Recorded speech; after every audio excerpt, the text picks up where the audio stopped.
네? 아니 우리 저기 골절에 대해서는 빼내고 인공 관절을 집어넣죠.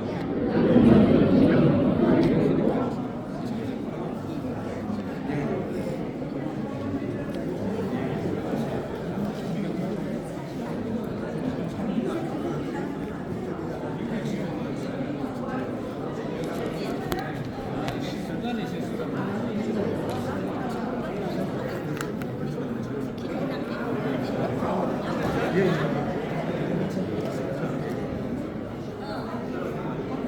그러면 같이 하시면 좋아할 거예요. 같이 하시면 좋아할 거예요. 회장님과 같이 왔어, 회장님하고. 그럼 나는 몰라가지고 훨씬 줄 알고. 김남숙이 온다고 했어요.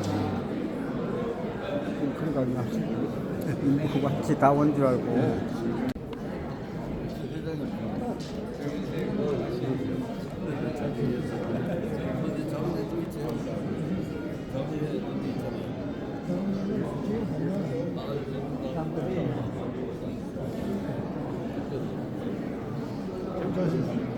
아이고 오랜만에.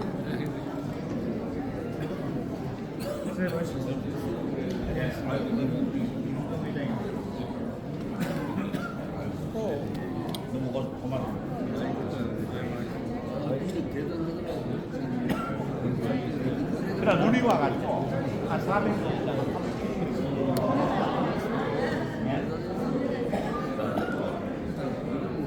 저번 딸기가 그랬거든요. 네, 덕분에서 안 됐습니다. 보이십니까?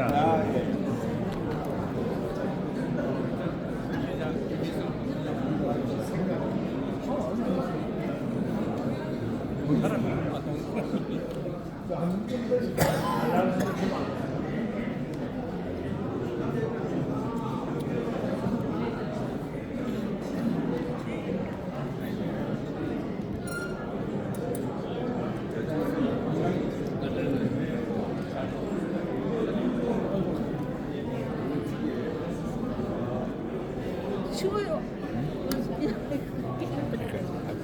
바깥으로.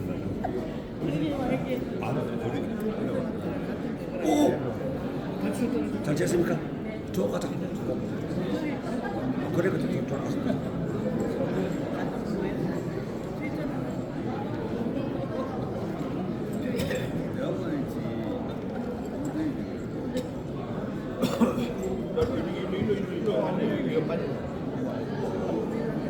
뭐야? 이거 안 돼. 야안 나와.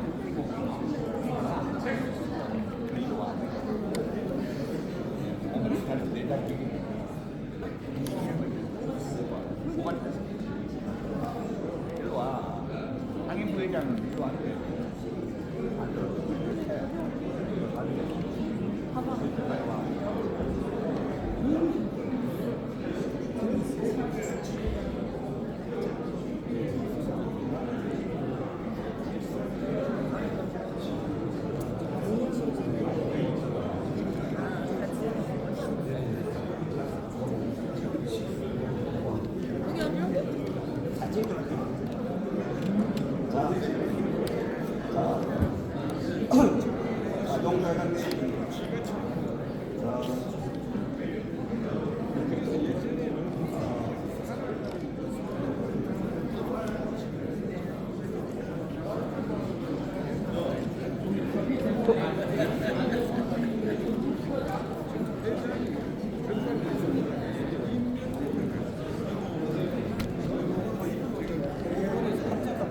바쁘시더라고.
자, 이리 얼른.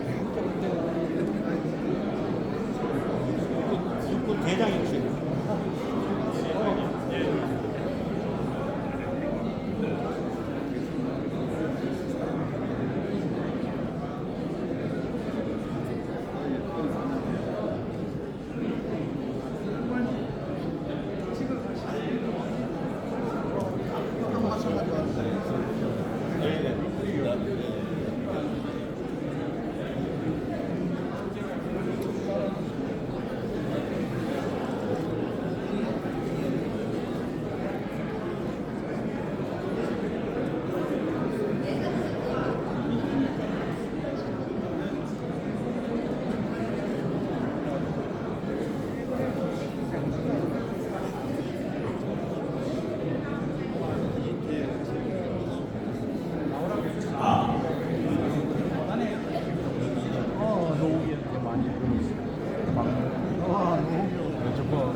바로 행사를 시작하도록 하겠습니다. 선거 자리를 보여주십시오.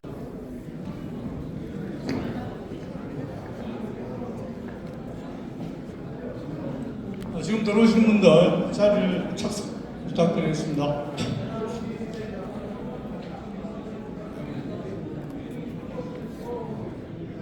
김동호 회장님, 네, 앉으십시오.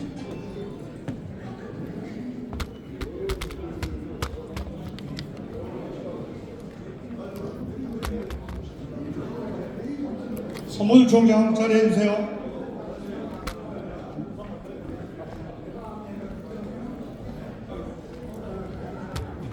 여기가 나왔구나.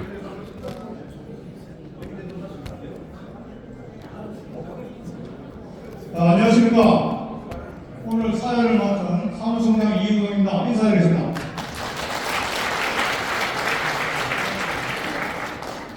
바쁘신 일정에도 나라사랑 인문학 강좌를 경청하기 위해서 참석해 주신 임원 및 향후 회원님께 깊은 감사를 드립니다. 원만한 행사 진행을 위해 핸드폰은 무음으로 전환을 하여 주시길 바랍니다. 바로 좀 확인 좀 해주세요. 꼭 행사하다 보면 음악이 나오는 거 있습니다. 지금부터 재경 대구경북 시도민의 2025년도 제3회 나라사랑 인문학 강좌를 시작하겠습니다. 먼저 국민의례가 있겠습니다. 모두 일어나셔서 단상의 국기를 향해 서주시기 바랍니다. 국기에 대한 경례.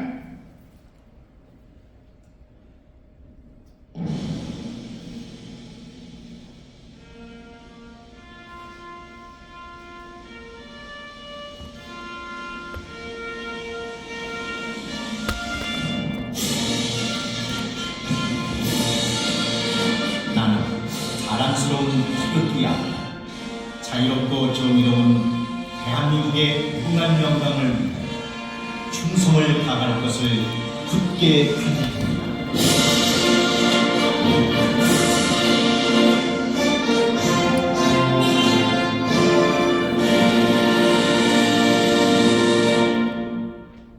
바로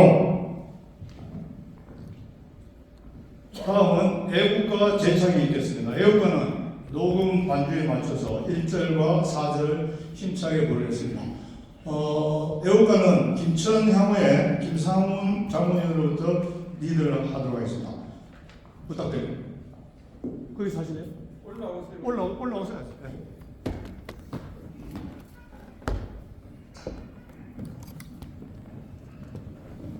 시작.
다음은 순국 선열 및 호국 영령에 대한 묵념이 있겠습니다.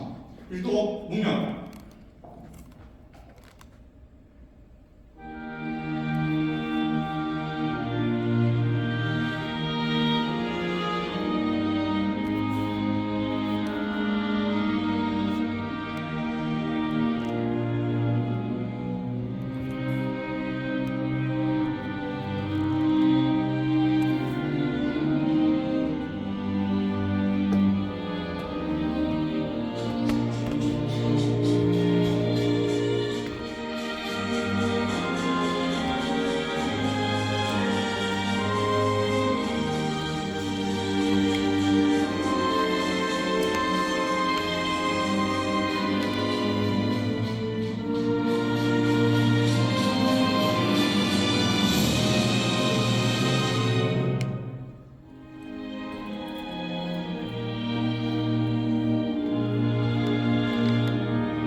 바로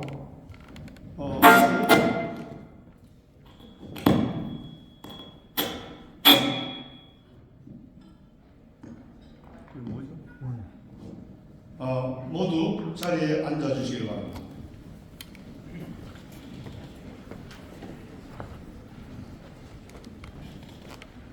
다음은 평소에 존경하는 양재곤 회장님을 모시고 내외 및 강사 소개와 인사 말씀이 있겠습니다.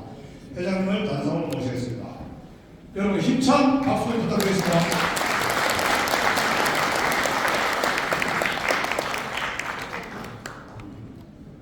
감사합니다. 일기 고르지 못한 날씨에도 오늘 이렇게 참석해 주신 여러분 모두에게 진심으로 감사를 드리고자 합니다. 오늘도 이렇게 우리 우리 시도민을 아끼는 마음으로 참석해 주신 주요 임원 몇 분을 소개 말씀드리겠습니다. 먼저 우리 우명규 고문님 몸도 편찮으셨는데 요즘 많이 건강하셔서 오늘 넥타이까지 매시고 소개드립니다. 여러분 큰 박수로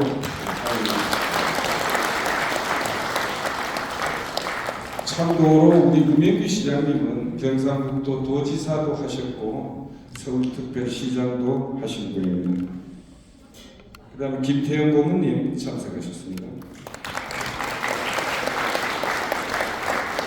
이홍기 3군 사령관을 지내신 육군 대장 출신이신데 참석하셨습니다.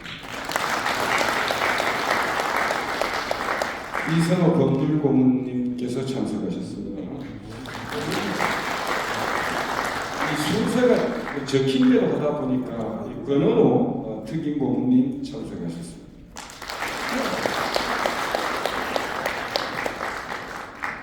김의승 행정고문 참석하셨고요. 김득희 자문위원장님 겸 본회 상임부회장님 참석하셨습니다. 김용주 상임부회장 참석하셨습니다.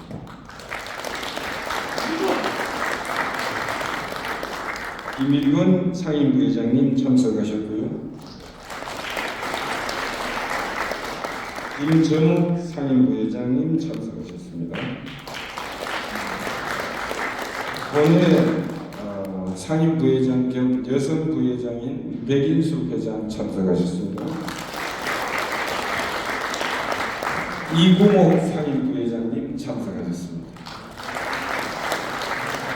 이일은 상임부회장 참석하셨고요. 황순기 상임부회장 참석하셨습니다. 허재대 특임부회장 참석하셨습니다. 전재원 강사님 참석하셨고요. 전 국회의원이신 이규택 의원님 참석하셨습니다. 역시 전 국회의원이신 김한선 국회의원님 참석하셨습니다. 김동호 달성회장님 참석하셨습니다. 박성한 경주 향회장님 참석하셨습니다. 배무섭 김천회장님 참석하셨습니다. 최경일 병산회장님 참석하셨고요. 김시동 봉화회장님 참석하셨습니다. 본 상임이사회 의장이신 노명호 의장님 참석하셨습니다. 이창섭 자문위원님 참석하셨고요. 김연달 구미시 서울사무소장 참석하셨습니다. 영주시 이면기 서울사무소장 역시 참석하셨습니다. 이 밖에 정말 이 자리에 계신 분들이 다 훌륭하신 분들인데 제가 일일이 금연에서 소개 말씀드리지 못하면 대단히 미안하게 생각을 합니다. 여러분들 모두를 위해서 박수 한번 자주 해주십시오. 여러분들이 다 인지하고 계시다시피 작금의 대한민국이 대단히 위기에 봉착해 있습니다.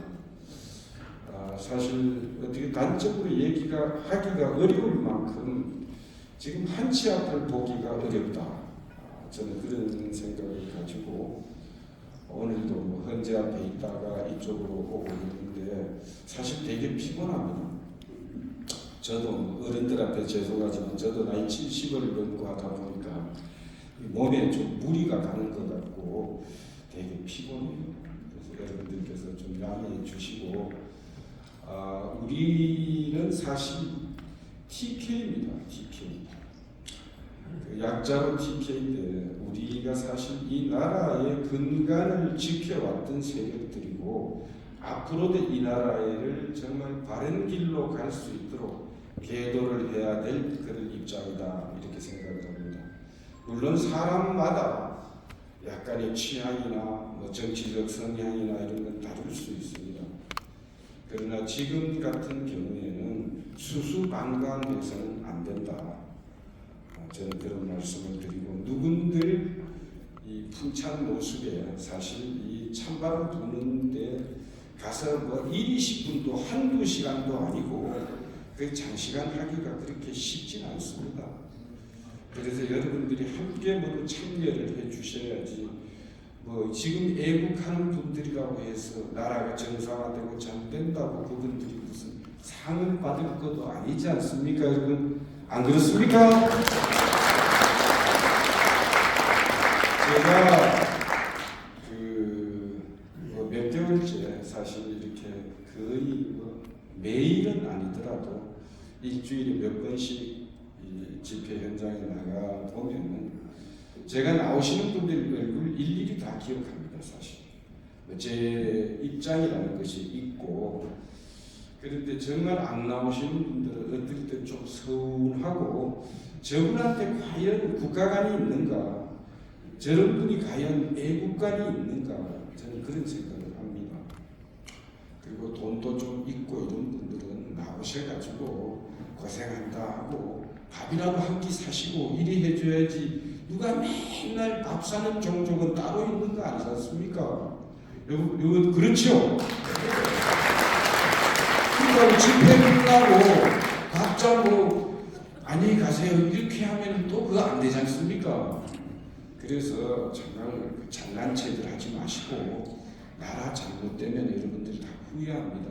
나중에 지금 우리가 최선을 다해달라, 저는 그런 말씀을 드리고, 오늘 사실 제가 이 강사로 모신 분은 저 국민의힘 되게 싫어합니다. 요즘에 우리가 죽자고 고생해 놓으니까 이제 뭐 좀 될 것 같으니까 국회의원 하는 놈들이 줄줄이 나옵니다. 줄줄이 그 헌재 앞에 와서 앉아가지고 지들이 무슨 애국자이냐 충신이냐 하는데 그게 더 보기 싫어요.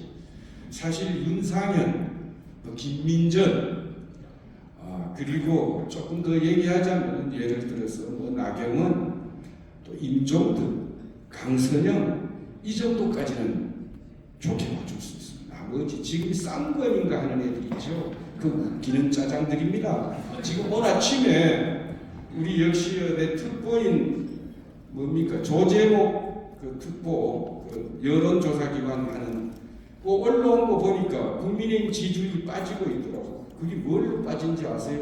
쌍권 보기 싫은 거예요. 그 쌍권 건명생각하고 건성도 우리 건원호 안동동 씨도 계시고 미안한데 안동동 가족 쌍권들입니다. 배신자들이 많고,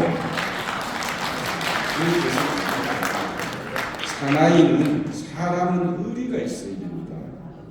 굳이 뭐 우리가 정말 우리가 배운 어릴 때 보고 익힌 결초고문이니 뭐 백골난망이니 이런 걸 덜먹이지 않더라도 사람은 의리가 있어야 돼요.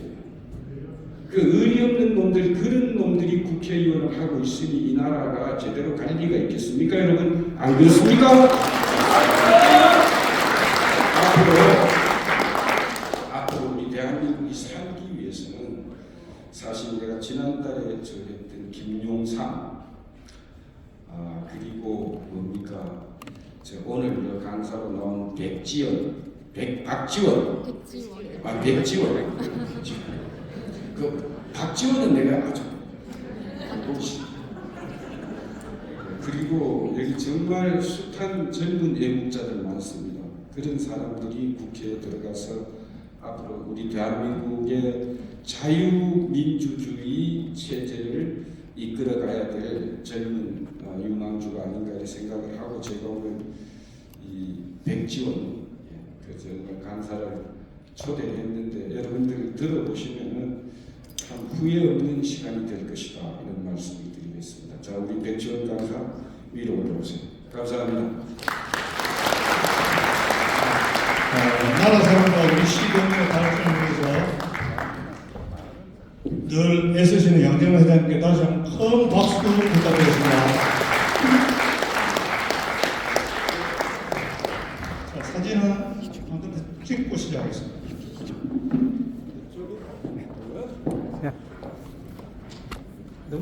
그래서 내가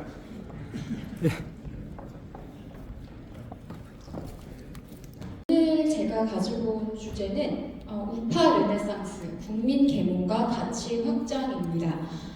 지금 윤석열 대통령의 탄핵 정국에 들어오면서 많은 젊은이들이 지금까지 자유우파의 어른들께서 어떻게 나라를 지켜오셨고 앞으로 우리가 어떻게 이 나라의 가치들을 지켜나가야 할까에 대해서 많은 경각심을 가지고 행동으로 보여주고 있는데요. 사실 이러한 움직임은 우리나라에서만 있는 것이 아닙니다. 작년 가을부터 유럽과 미국의 젊은이들도 우파적 가치의 중요성을 알고 이미 많은 움직임들이 있는 상황입니다.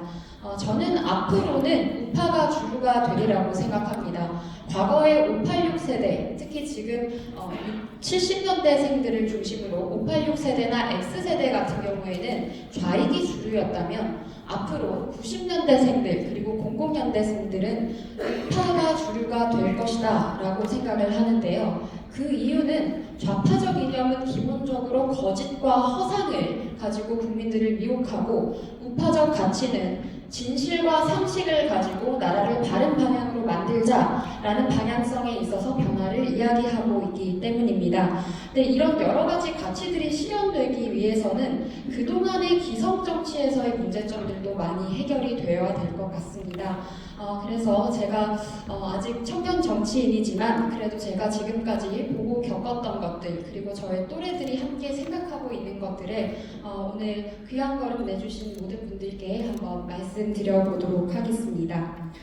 사실 지금 특히 서구권에서 가장 대표적인 인사가 미국의 오바마 그리고 캐나다의 트리도가 있겠습니다. 이런 사람들은 자유를 이야기를 합니다. 그런데 이 자유라는 것이 우리 우파가 이야기하는 자유와 좌익이 이야기하는 자유가 다릅니다. 그들을 이제 좌익 리버럴이라고 하는데요. 우리나라로는 언어가 넘어오면서 해석에서의 문제가 있어서 혼동하는 경우가 있는데 그들은 근본적으로 사회주의자들입니다. 그들이 특히 젊은 층을 세뇌했던 방식이 PC주의입니다. PC라는 것이 정치적 올바름이라고 해석을 할 수 있는데 마치 이렇게 해야만 착한 사람인 것처럼 하면서 세뇌를 하게 되는데요. 그렇게 해서 나왔던 결과들이 동성애, 성전환과 같은 굉장히 사회에 굉장히 좋지 않은 영향들, 부정적인 영향을 주고 또 마약 같은 것들, 마약을 합법화해야 한다는 등 하는 사회를 굉장히 혼란하게 만드는 내용들이 많았습니다. 이런 부분들에 있어서도 짚으려고 하는데요. 우리나라의 좌익 기득권들도 마찬가지입니다. 그리고 앞서서 회장님께서도 말씀해 주셨지만 국민의힘 자칫 보수정당 내에도 이미 강남좌파 세력들이 침투해서 주도권을 쥐고 있는 것이 가장 큰 문제라는 생각을 합니다. 저는 어렸을 때부터 대한민국이 바로 서기 위해서는 우파 정치가 중심을 꽉 잡고 있어야 하는데 지금 우파 정당에는 우파 같지 않은 사람들이 너무나도 많다라는 문제의식을 느꼈습니다. 그런데 그것이 직접 정치권에 와서 경험을 해보니 그리고 지금 나라가 이렇게 혼란한 상황에서 사리사욕만을 이야기하는 정치인들의 모습을 보니 그 생각들이 확신으로 굳어졌다라는 생각을 하고요. 저뿐만이 아니라 정치권에 있지 않은 대다수의 평범한 청년들 또한 같은 생각을 지금 하고 있습니다. 그동안 그들이 보였던 선민의식 또는 피해의식에 대한 사상 세뇌 같은 것들에 대해서 이미 청년들은 굉장히 질렸습니다. 저는 앞으로 우리가 정치적으로 변화를 추구한다면 우파적 가치를 확실하게 다시 한번 가치 중심적인 정당으로 거듭날 수 있도록 힘을 싣는 것이 가장 중요하다라는 생각을 합니다. 그런데 이러한 PC주의를 깼던 가장 첫 번째로 상징적이었던 장면은 윤석열 대통령의 선거 당시 여성가족부 폐지 공약이었다고 생각을 합니다. 여성가족부는 김대중 전 대통령이 만들었던 건데요. 사실 겉으로는 여성의 인권을 신장시키겠다라는 명분이 있지만 정작 좌파 시민단체들에게 혈세를 계속해서 제공을 했던 좋지 않은 부작용들만 낳았던 부처입니다. 제가 1년 정도 정부 부처에서도 경험을 해보았었는데 그때 당시에 많은 공무원들도 그런 이야기를 했습니다. 사실 여성가족부라는 조직을 억지로 만들려고 하다 보니까 다른 부처에서 효율적으로 일해야 되는 것들을 오히려 방해하고 있다. 찔끔찔끔 떼가서 만들어 놓으니까 제대로 일도 하지 못하고 또 없애지도 못하는 상황인데 정부의 효율성을 위해서라도 여성가족부는 폐지되어야 한다라는 의견들이 대다수였습니다. 그러니까 겉으로는 여성을 파는 그 좌파들이 사실은 성폭력을 저지르고 오늘도 정말 문란한 기사가 났던 것을 보았는데요. 그럼 범죄를 저지르면서도 오히려 그들을 굉장히 품어주고 있는 모습들이 있지 않습니까? 제가 참 입에 올리기 죄송스러운 이름들이지만 박원순이라든지 안희정이라든지 그런 사람들 처음에 전부 다 여성의 권리를 자기들이 지키겠다라고 했던 사람들입니다. 근데 이러한 위선과 폐악에 대해서 젊은 층들이 이미 그 실상을 알고 있고 그리고 이번 탄핵 정국에 들어서면서 그동안 어르신들께서 어떻게 나라를 지켜오셨는지에 대해서 정말 뼈저리게 반성하고 또 그 뜻을 이어가야겠다라는 결심을 많이 다지고 있는 상황입니다. 그래서 제가 차근차근 하나씩 말씀을 드려보도록 하겠습니다. 네, 먼저 윤석열 대통령의 선거 당시의 공약 내용들입니다. 사실 굉장히 상식적이고 우파적인 가치에 근거하고 있는 내용들이라고 볼 수 있습니다. 북한이 주적이다. 대한민국의 정치인이 왜 이 이야기를 하지 못합니까? 하지만 문재인은 하지 못했습니다. 과연 그들이 반국가 세력이 아니라면 주적이 북한이다 라는 말을 왜 하지 못할까요? 저는 이런 여러 가지 지점에 있어서 당연한 상식을 말하는 것이 우파이기 때문에 앞으로 우리 우파가 보다 확장력을 가질 수 있을 것이다 라고 생각을 합니다. 또한 윤석열 대통령이 이야기했던 한미 동맹 강화, 사드 추가 배치, 그리고 전술핵 재배치 같은 것들은 현실적으로 우리가 반드시 고려해야 하는 내용들입니다. 그런데 지금 이 순간에도 민주당을 비롯한 좌파 세력들은 이런 모든 내용들을 부정하고 심지어 탄핵 선동 집회에는 주한미군 철거라는 단어까지 나붙겼습니다. 그뿐만이 아닙니다. 지금 종북 세력만이 문제가 되는 것이 아니고 종중 세력도 문제가 되고 있고요. 그리고 남태령의 불법 탄핵 선동 집회에서는 팔레스타인 국기가 나붙겼습니다. 팔레스타인은 우리나라와 수교국이 아닙니다. 북한의 수교국이고 사실상 북한이 하마스의 테러를 지원한다라는 내용들은 국정원에 의해서 이미 밝혀진 바가 있습니다. 그럼에도 불구하고 팔레스타인 세력들이 서울시내 중심에서 명동 한복판에서 불법 집회를 할 수 있도록 방치한 오세훈 시장 역시 저는 문제가 있다라는 생각이 듭니다. 지금 청년들은 이런 여러 가지 불합리에 분노하고 있는 것입니다. 그런데 지금의 국민의힘은 그 민의를 담을 그릇이 되지 못한다라고 생각을 하는데요. 그런 여러 가지 원인들에 대해서도 한번 말씀을 드려보겠습니다. 또 다음으로 윤석열 대통령이 이야기했었던 것 그리고 실제로 추진했던 것이 탈원전 백지화 그리고 원전 산업의 활성화였습니다. 박정희 전 대통령께서 창원이라는 계획도시를 만드시면서 가장 중점적으로 생각하셨던 주력 산업은 원전 산업, 중공업, 조선업, 방산업이었습니다. 문재인은 본인의 임기 동안 이 네 가지 주력 산업의 뿌리를 전부 끊어놓으려고 했었습니다.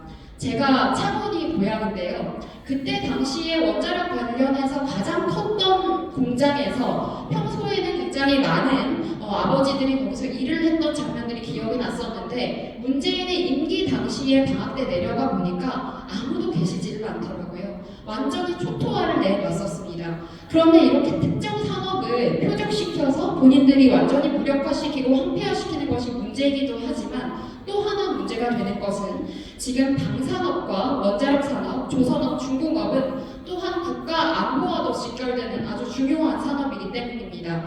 따라서 앞으로 이런 부분에 있어서도 우리 우파가 반드시 힘을 실어줘야 한다라는 말씀을 드리겠고요.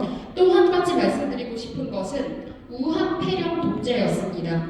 지금 제가 94년생인데요. 저의 또래들은 대학생 때 그리고 사회에 막 진출하는 초년생 때 문재인 암흑기를 겪었습니다. 고등학생부터 사회 초년생까지 우리는 그동안 문재인의 코로나 독재 시기 동안 우리들의 청춘을 많이 잃었습니다.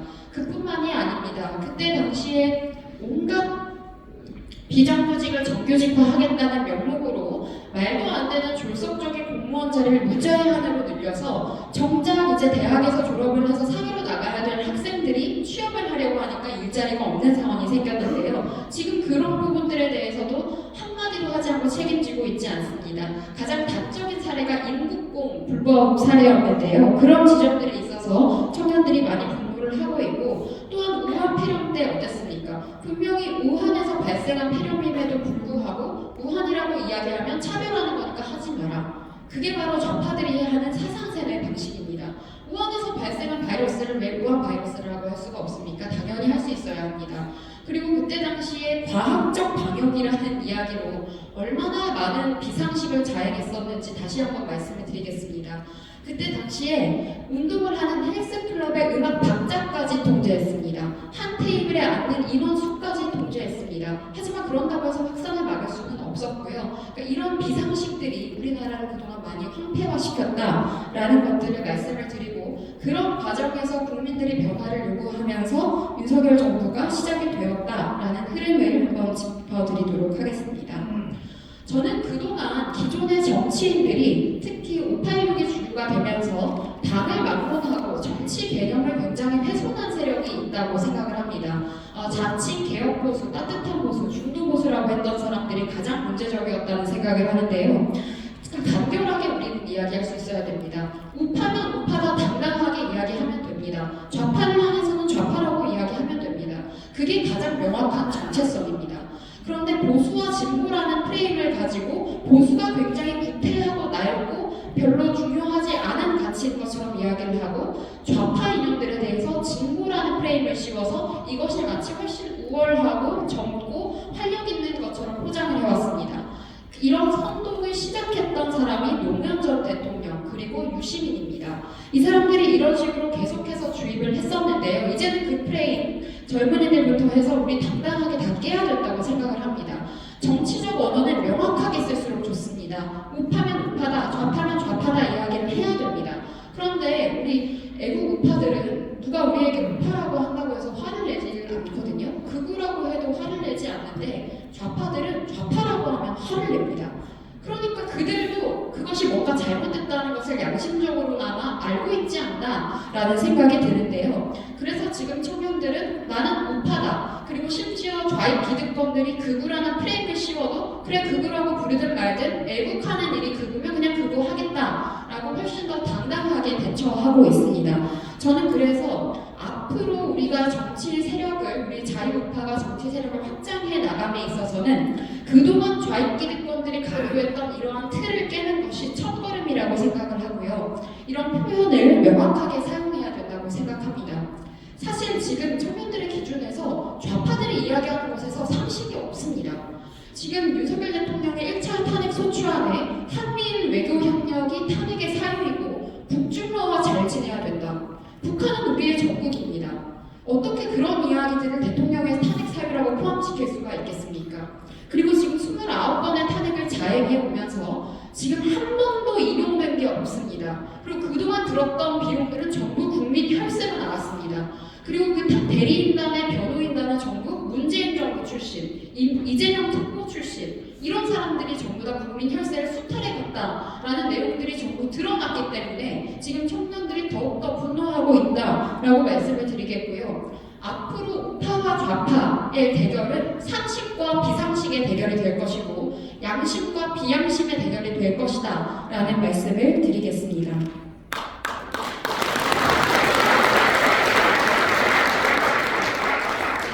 제가 앞서서 다른 나라에서도 비슷한 상황이 이미 변화의 흐름이 시작이 되었다, 우리보다도 한 박자 정도는 빠르게 시작이 되었다고 생각을 하는데요. 그 중에 제가 이탈리아의 멜로니 총리라거나 이런 사례들도 있지만 가장 많은 분들께서 알고 계실 인물을 한번 가지고 왔습니다. 지금 트럼프 정부에 굉장히 기여를 많이 하고 있는 일론 머스크인데요. 물론 이 사람에 대해서는 많은 분들께서 평가가 갈릴 수도 있겠지만 저는 이 문장만큼은 공감이 되어서 가지고 왔습니다. 좌파가 지금 실존하는지도 의문이다. 사실 지금 이게 바로 저희 청년들이 생각하고 있는 바입니다.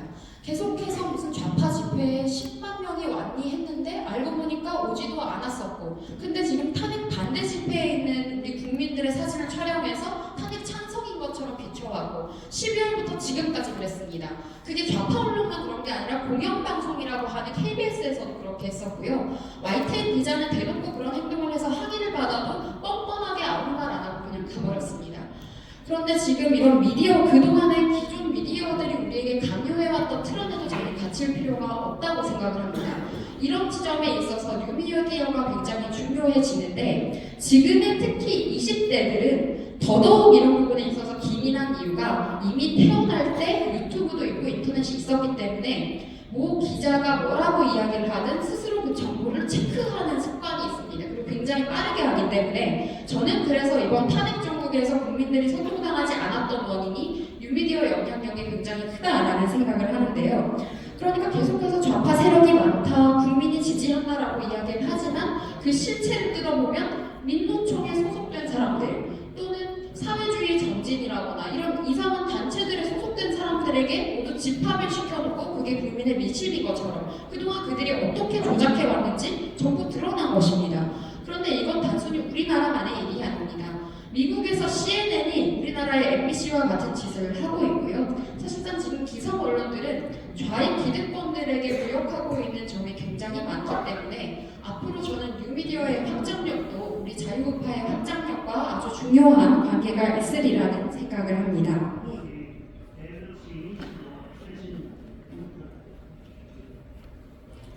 그리고 다음으로는 우리 많은 정치인들조차 이런 부분들에 있어서 혼용을 하면서 본인들의 이익에 따라 왔다 갔다 하면서 쓰고 있는 단어들을 한번 말씀을 드려보겠습니다. 이념에 근거한 정치가 잘못되었다라는 이야기를 하는 사람들이 있습니다. 하지만 정치의 본질은 이념입니다. 이념을 근거로 해서 그에 따른 변화를 추진해 나가는 것, 변화를 실현해 나가는 것이 정치입니다.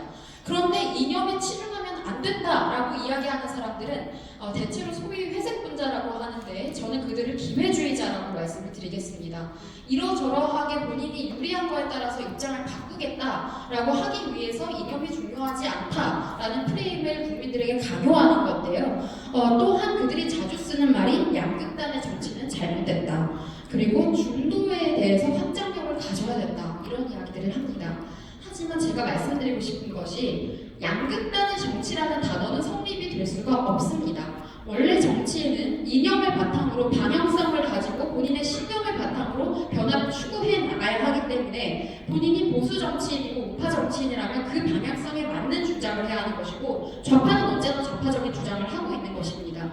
그런데 이런 기본적인 정치의 원리를 국민들에게 정확히 말씀드리지도 않고 그냥 본인들의 유리함에 따라서 변명을 하기 위해서 양극단은 잘못됐고 이념을 이야기하면 안 된다. 중도 확장성을 가지기 위해서는 그런 말을 하면 안 된다라는 식으로 더 씌웁니다.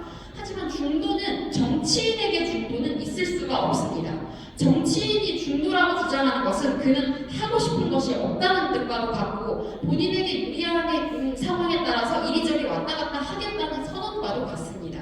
정치인은 본인의 선명한 방향성을 가지고 변화를 주장을 해야 되는 것이고 물론 국민들께서는 그때에 따라서 어느 쪽이 옳은지에 따라서 판단을 해주시는 것입니다.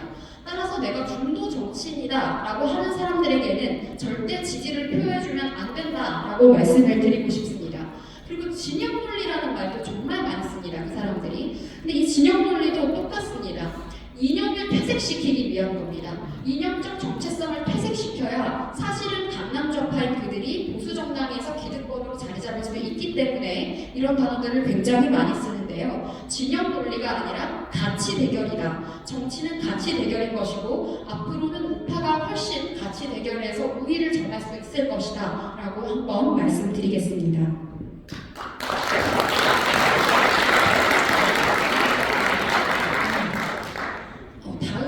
이게 또 우리나라뿐만 아니라 여러 나라에서 있는 상황이라서 이렇게 젊은이들이 이런 그림들을 하나 만들었었는데요. 극우무리가 지금 많습니다.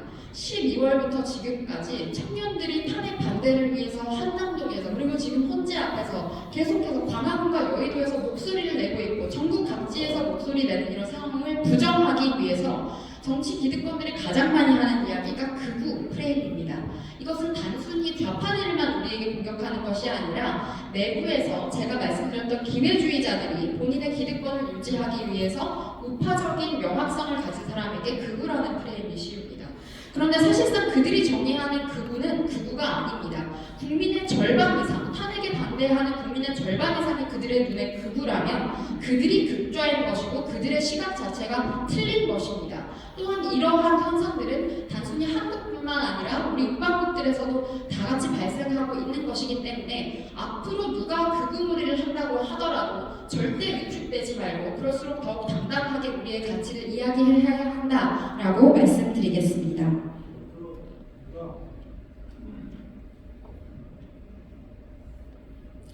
다음으로 제가 꼭 말씀드리고 싶은 내용이 있어서 또 가지고 왔는데요. 저는 이 세 가지 내용, 이 5가지 내용들에 대해서 정치 도단이라고 이야기를 하겠습니다. 먼저 가장 문제가 되는 것이 영남 비하입니다. 최근에 이제 국민의힘에서 비례대표로 추천을 받아서 국회의원에 당선된 김소희 의원, 한 친한계로 분류되는 김소희 의원이 영남을 비하하고 중도 확장성을 가져야 된다. 영남당이 되면 안 된다라는 인터뷰를 했습니다. 그런데 이런 인터뷰는 김소희 의원의 입에서 처음 나온 것이 아니고 제가 말씀드렸던 우리 보수 내에서 보수를 창칭하는 강남좌파 기득권들이 늘 입버릇처럼 해오던 이야기입니다. 그런데 이런 이야기도 이제 당당히 맞서서 정면으로 싸워야 한다고 생각합니다.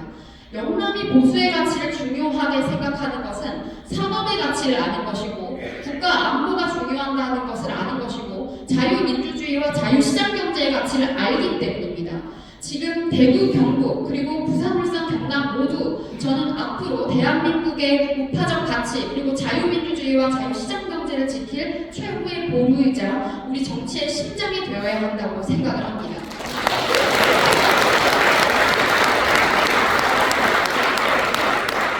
특히 그들은 대구, 경북을 비하하면서 은근하게 호남 지역을 올려치기를 합니다.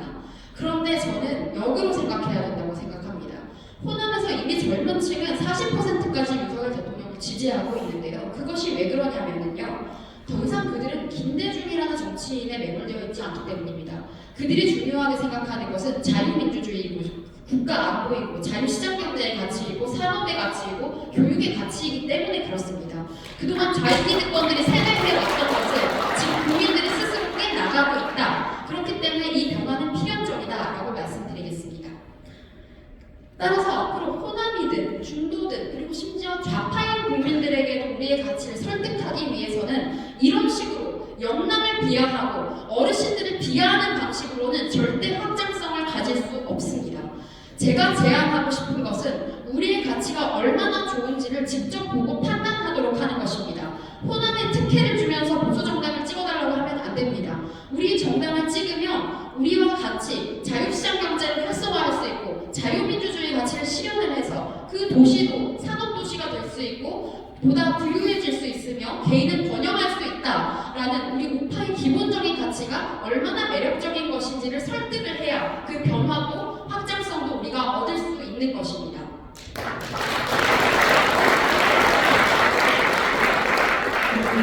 사실 우리 당에서 중도파리 하는 사람들, 지금 친한계의 사람들이 요즘 그렇게 하고 있는데요. 그 사람들이 중도에서 가장 인기가 없습니다. 좌우 어디에도 인기도 없고 중도에서도 인기가 없습니다. 다음으로는 우한 폐렴에 대한 이야기입니다. 제가 앞에서도 잠깐 말씀을 드렸었는데요. 저는 문재인이 행했던 악행 중에 한 가지가 우한 폐렴을 빙자한 독재 실험이었다고 생각을 합니다. 사실상 청년들은 그때 당시 우리가 공산화를 겪은 세대다라는 인식도 하고 있습니다. 어떻게 우리가 가게를 우리가 지금 장사를 할 수 있는 시간, 그리고 함께 앉을 수 있는 인원수, 그리고 음악을 틀 수 있는 음악에 박자까지 제한하는 나라가 어디에 있습니까? 그리고 그때 당시에 백신에 대해서 충분히 검증이 부족했다라고 항의를 했음에도 불구하고 마치 백신을 부정하게 되면 멍청한 사람이라는 듯이, 이상한 사람이라는 듯이, 음모론자라는 듯이 이야기를 했지만 정작 미국에서는 지금 모든 사실들이 밝혀졌습니다. 미국 에너지부, FBI에서 이미 확인해서 올린 보고서에 따르면 우한 폐렴은 우한에 있던 바이러스 연구소에서 유출된 바이러스 이미 확인이 되었습니다. 그 사실을 왜 부정해야 됩니까? 우한 폐렴이다 라고 말할 자유조차 그들이 빼앗아 갔던 것입니다. 그리고 그때 당시 우한 폐렴으로 대구에서 첫 번째 어르신 사망자가 발생했던 날 문재인은 청와대에서 좌파 연예인들 불러놓고 짝타구리 먹고 있었습니다. 그런 모습을 보고 그동안 분노했던 것들이 지금 모두 분출되고 표현되고 있다고 생각합니다. 또한 그들은 그렇게 해서 사망했던 백신 부작용으로 인해서 사망했던 피해자들에 대해서도 지금도 단 한마디도 책임지고 있지 않습니다. 이런 부분에 있어서도 정치권이 터부시하는 주제이지만 앞으로 그런 금기를 깨고 문제를 바로잡는 노력도 반드시 필요하다라고 생각해서 말씀드리겠습니다.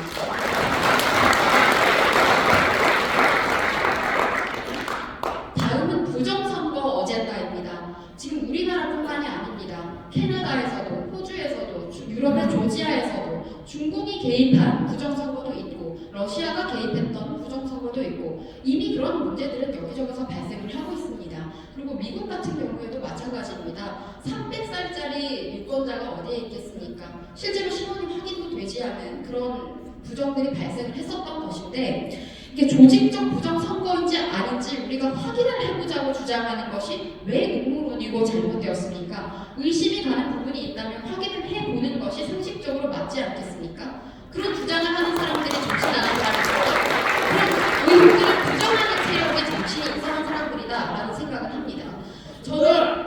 저는 지난 대선 때 선대위 상근 부대변인으로 있으면서 이재명의 친족대상 욕설에 대한 논평을 썼었습니다. 그런데 그것 때문에 당시 우리법령부회가 장악하고 있던 서울시 선관위에서 5시간 반 동안 한 문장 때문에 조사를 받았었는데요. 그때 당시에 선관위 직원이 저에게 그랬습니다. 누가 시켜서 국민의힘에 가입했느냐? 누가 시켜서 이런 논평을 썼느냐? 또한 이번 대선에서 누구를 뽑을 것이냐까지 저에게 물어봤었습니다. 그 정도로 엉망진창이었던 조직, 저를 두고 사상검증을 했던 조직이 선관위입니다. 그런 조직에 대해서 우리가 믿음을 가져야겠습니까? 지금 1200여 건의 채용 비리가 나왔는데도 지금 헌재가 뭐라고 그랬습니까? 감사원이 감사하면 안 된다? 그들도 모두 한 통속입니다. 지금 국민들의 사법 카르텔에 대한 불신도 저는 이미 극한의 치에 올라왔다고 생각하고요. 그와 같은 맥락에서 이 선거 부정에 대한 국민의 의혹 해소도 우리가 반드시 메인 어젠다로 함께 다뤄야 할 부분이라고 생각합니다.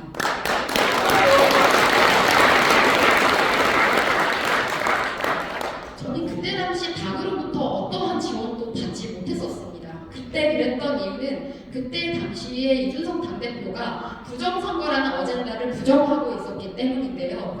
그때 제가 여러 가지로 이상한 상황들을 겪으면서 선관위에 대해서 의문을 가졌었는데 이후에 사전선거 때 보니까 투표 용지들을 쓰레기 봉지에 담아둔다거나 운동 가방에 담아둔다거나 이제 택배 상자에 담아둔다거나 이런 것들이 논란이 돼도 그냥 그러다 어쩌다 보니까 생긴 실수다라는 말 외에 그들은 어떠한 답변도 내놓지 않았습니다.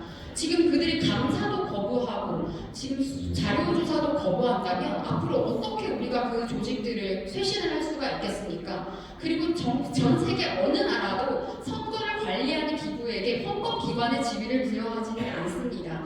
따라서 우리가 앞으로 개헌을 논의하는 과정에 있어서도 이런 선거기구의 재편성도 반드시 논의되어야 된다고 생각합니다.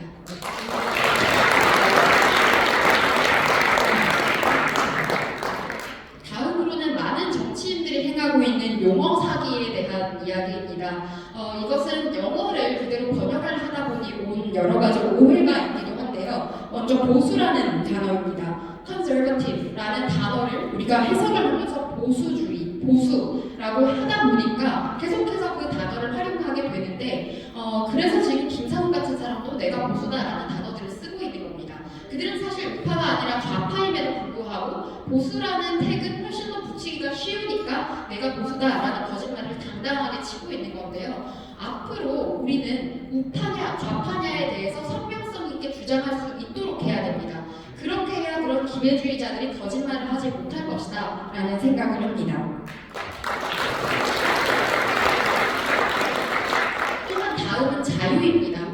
우리 우파 국민들, 일반적인 국민들이 생각하는 자유의 가치는 자유민주주의의 자유이고 자유시장경제의 자유입니다. 그런데 지금 카멜레온 리버럴들이라고 제가 항상 이야기를 하는데요. 때에 따라서 내가 보수다, 내가 중도다, 말 오락가락하는 그런 기회주의자들이 자유라는 아이템을 굉장히 많이 소모를 합니다. 근데 그게 왜 그러느냐면요. 미국의 사회주의자들이 리버럴이라고 하는데 그걸 그대로 해석해와서 이것도 자유다라고 갖다 붙이는 겁니다. 그런데 그 사람들이 주장하는 어젠다를 보면 뭐 동성 결혼이라거나 뭐 이런 이상한 내용들 그리고 마약을 뭐 합법화해야 된다거나 우리가 상식적으로 납득할 수 없는 사회의 혼란을 부추겨서 오히려 공산 세력들이 원하는 계급 사회로 만들 수 있는 여러 가지 발판들에 대해서 이야기를 하고 있는 것이고요. 그 맥락에 차별금지법도 있는 것입니다. 하지만 그런 좌익 리버럴들이 주장하는 것은 자유를 위한 가치가 아니라 오히려 전체주의적으로 사람들의 삶을 통제하고 세뇌하려 함에 있다라는 점을 말씀드리겠습니다.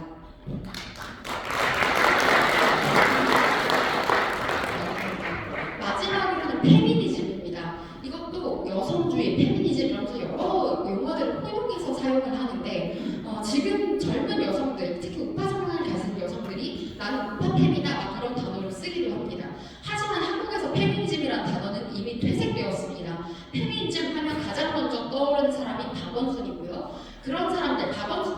문재인이 마치 이 단어를 가지고 와서 본인들이 여성을 위하는 척했지만 정작 민주당은 성범죄자 집단입니다. 그들은 그런 짓을 저지르고도 제대로 책임도 지지 않았고 지금 계속해서 그런 책임을 회피하면서 동시에 페미니즘이라는 단어 하나로 용이하게 여성들을 선동을 하고 있는데요. 저는 이 단어는 우리가 버려야 된다고 생각을 합니다. 그냥 내가 여성이고 오빠면 나는 여성 오빠다라고 이야기를 하면 될 뿐이고, 아니 저는 그냥 성별을 이야기할 필요도 없이 내가 오빠다라고 이야기를 하면 된다고 생각을 합니다. 페미니즘을 실현해야 된다라는 것에 집착을 할 필요가 없습니다. 우리는 이미 박근혜 대통령이라는 여성 대통령을 배출했습니다. 그리고 그 여성 대통령은 보수 정당에서 배출되었습니다. 이 사실을 절대 잊어서는 안 되고요. 이런 부분들을 우리의 자부심으로 앞으로 더 많이 알려야 한다고 생각합니다.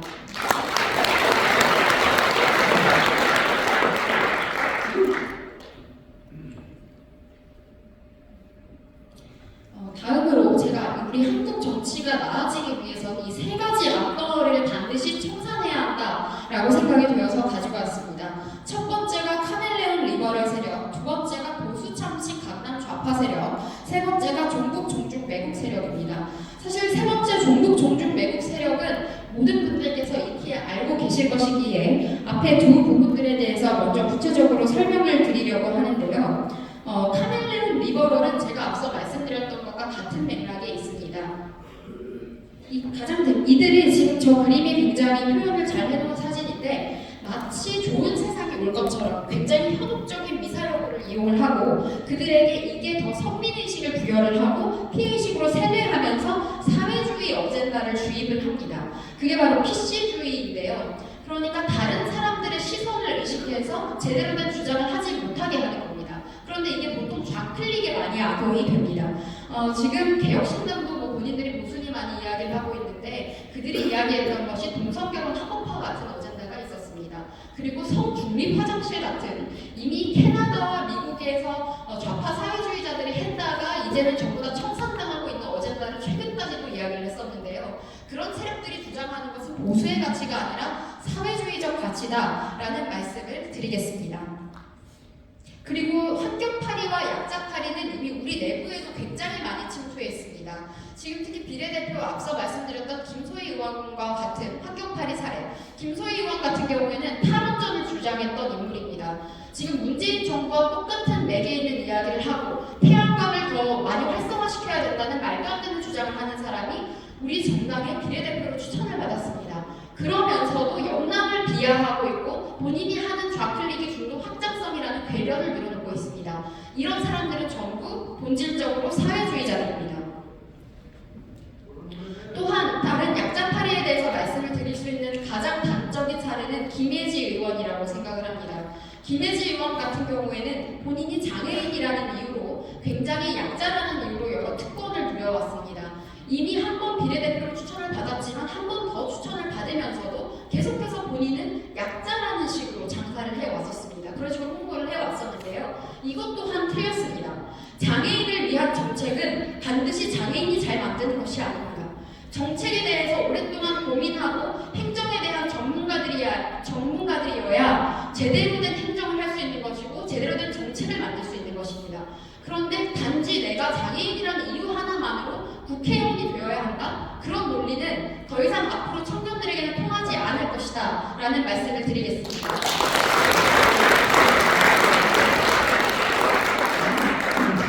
또한 우리가 장애인에게 입법에 대한 권한을 부여할 수 있다면 김혜지 같은 인물은 절대 안 된다고 생각을 합니다. 제가 한남동 때부터 그리고 매주 금요일에 명동에서도 지금 청년들과 함께 집회를 했고 그리고 최근에는 지난 주말 3일 동안은 헌법재판소 앞도 다녀왔었습니다. 그런데 그때 당시에 이제 말을 하지 못하는 청년들, 이제 청각장애 청년들이 그 자리에서 태극기를 함께 흔들면서 뜻을 함께 하고 있었습니다. 그러니까 말을 하지 않는 청년들이 태극기만 흔들고 몸동작만 하니까 주변에 있는 청년들이 왜 그러나라고 생각을 했는데 수화를 하고 알고 보니까 말을 하지 못하는데도 지금 대한민국의 자유민주주의를 지켜야 하고 우리의 옳은 가치를 지켜야 하기 때문에 그 추운 겨울에 함께 목소리를 내왔던 것입니다. 우리가 주목해야 할 장애인이 있다면 이런 분들이라고 생각합니다.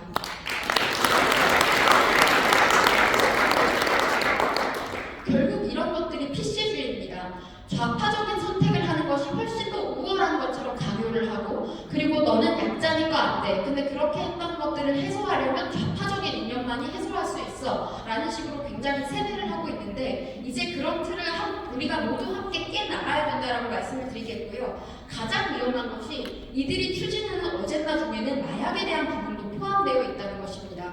미국에서도 이미 여러 주는 마약을 합법화하는 등 이런 여러 가지 위험한 행동들을 실천하고 있습니다. 그런 만행들이 절대 대한민국에서는 일어나서는 안 된다라고 말씀드리겠습니다.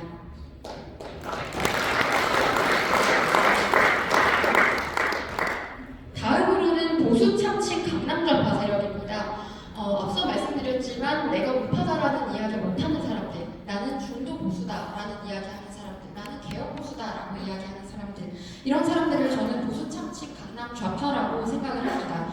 여기 두 마리의 돼지가 있습니다. 왼쪽에 소셜리즘이라고 적혀 있고 오른쪽에는 데모크라틱 소셜리즘이라고 적혀 있는데요. 사회주의든 민주적 사회주의든 똑같은 돼지다라는 이야기입니다. 이게 그대로 적용이 됩니다. 좌파든 보수인 척 좌파든 보수인 척 하는 좌파든 그들의 속성은 똑같이 좌파이고 사회주의자다라는 사실을 우리가 잊어서는 안 됩니다.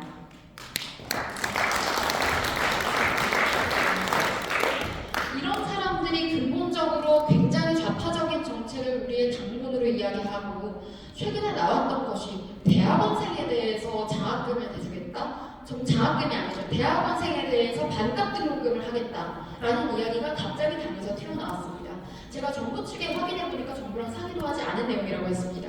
그런데 지금 대학원생 반값 등록금이라는 어젠다는 이미 박원순이 본인의 메인 어젠다로 사용을 했던 내용들이에요. 근데 그런 내용이 보수정당이라는 국민의힘에서 갑자기 당론인 것처럼 이야기가 나왔는데요. 이런 상황 자체가 우리 당이 얼마나 오염되었는지, 지금 기강이 무너지고 가치가 훼손되었는지를 보여주는 장면이라고 생각합니다. 따라서 앞으로 우리 당이 정상화되기 위해서는 가치를 중심으로 다시 우리가 뭉쳐야 하는 것이고, 가치에 대해서 목소리 내고 원칙을 지켜온 정치인들에게 보다 큰 역할을 맡을 수 있도록 응원과 지지를 보내야 한다고 생각합니다.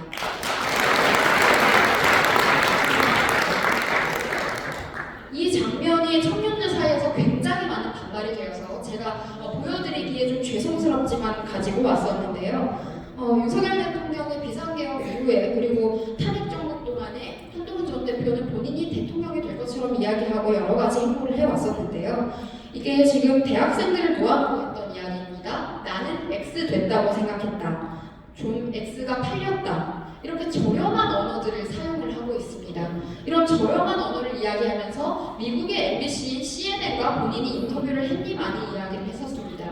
그러면서 또 계엄령이라는 단어를 굳이 영어로, 마셜로 이런 식으로 섞어 쓰면서 청년들이 제일 싫어하는 선민의식을 온몸으로 분출을 했었습니다. 그러면서 또 청년들 앞에서 언어도 정말 저렴하게 사용을 했었는데요. 이는 또한 청년을 비하하고 모욕할 수 있었던 장면이라고 생각이 되는데, 이런 사람들이 국민의힘이라는 이름을 걸고 보수 정치인이라는 이름을 걸고 자꾸 이런 잘못된 모습들을 보여주고 있기 때문에 국민들이 그냥 보수하면 나쁜 게 아니야? 라는 생각을 하게 되는 겁니다. 그래서 저는 이런 부분에 있어서도 당이 반드시 바로잡아야 될 지점이 너무나도 많다고 생각합니다.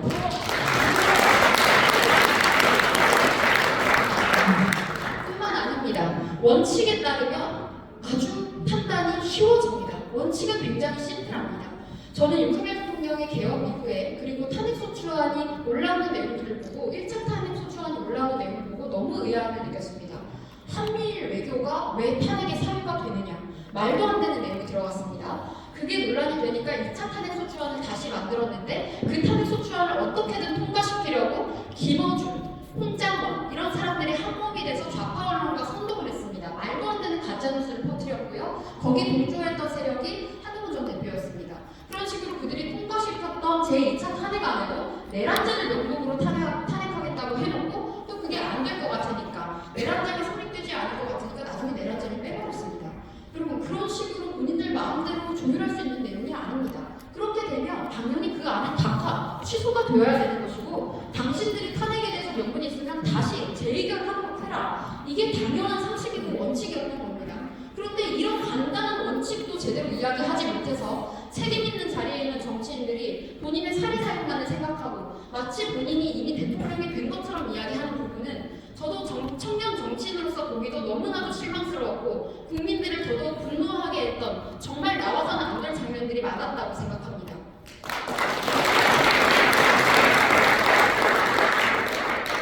지금 이 장면들을 보십시오. 김상욱 의원이 갑자기 머리를 깎고 이상한 피켓을 들고 서 있었습니다. 근데 저 장면에 동요했던 청년들 아무도 없습니다. 정치 무관심층 아무도 없습니다. 저 장면 좋아했던 거 그냥 민주당 좌파들이었습니다. 아무도 안 좋아했습니다. 그리고 지금 김상욱이라는 사람이 무슨 이야기를 하겠습니까? 탄핵이 기각이 되면 죽을 때까지 단식을 하겠다. 애초에 말장난인 것이거든요. 그렇게까지 기각이 되면 안 된다고 생각한다면 지금부터 단식을 해야지 무슨 결과가 나오고 나서 단식을 한다고 합니까? 애초에 그것도 말이 안 되는 거고요. 그리고 김상욱이라는 정치인이 단식을 하든 말든 국민은 이미 관심이 없습니다. 국민이 관심 있는 것은 윤석열 대통령의 복귀다라는 점을 한번 명확히 말씀드리겠습니다.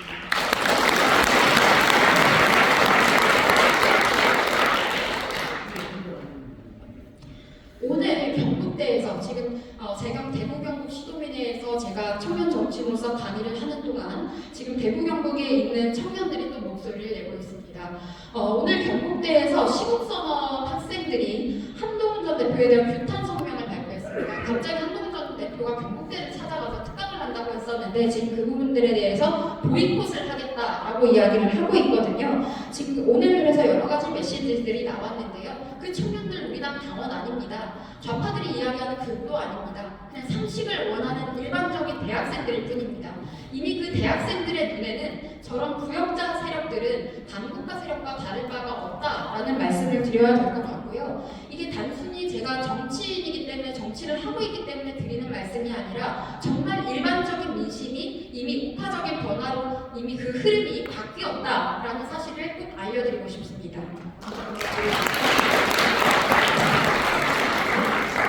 또한 지금 청년 우파들의 정체성은 명확합니다.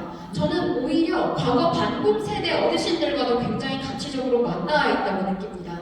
저희가 중국 공산당으로부터 중국의 내정 간섭이라던가 또는 지금 부동산에 대해서도 중국이 굉장히 황폐화시켜놓은 여러 가지 부분들, 제가 지금 전부 다 열거하기도 힘든 여러 가지 폐악질들에 대한 피해자 세대가 지금 청년 세대이기도 하고요. 문재인 암흑기 때 자행되었던 그런 공산화 피해자 세대이기 때문에 저는 과거의 반공 세대와도 굉장히 이념적으로는 다 있다라는 생각이 들고요. 청년 우파의 기본 정서가 반공과 반중이다라는 말씀을 드리겠습니다.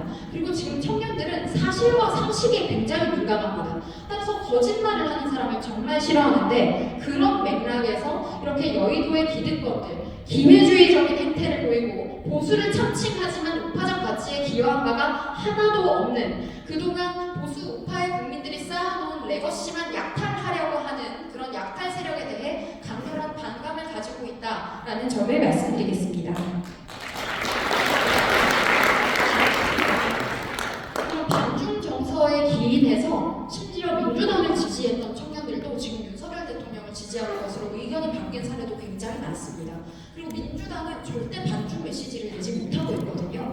그런 점에 있어서 더더욱 많은 청년들이 문제의식을 느끼고 깨어나고 있다고 생각을 하는데요. 지금 윤석열 대통령이 저는 외교안보 정책에 있어서는 정말 많은 노력을 기울였다고 생각합니다. 과거에 지금 중국의 행동에 대해서 공개적으로 비판을 한다거나 국제 무대에서 만났을 때도 중국이나 러시아 같은 공산 세력에 대해서 직접 당당하게 메시지를 내는 모습들, 그리고 사실상 문재인이 와해시켰던, 문재인 대통령 당시에 어떤 일이 있었냐면요. 문재인 청와대 고위 인사가 사드 안보 기밀을 유출을 시켰습니다. 중국 측에 사전에 유출시켰고 좌파 시민단체의 한미연합군 기밀을 유출을 시켰었습니다. 이런 내용들 때문에 한미관계가 그 신뢰도가 떨어져 있었는데 그런 부분들을 다시 살리기 위해서, 회복시키기 위해서 윤석열 정부가 많은 노력들을 했었고 이런 부분에 있어서는 우방국에서도 공식적으로 입장들이 나온 바가 있습니다. 그렇기 때문에 이런 정말 기초적인 안보의식에 대한 공감으로 지금 세대를 초월해서 국민들께서 뜻을 모아주고 계신다고 생각합니다.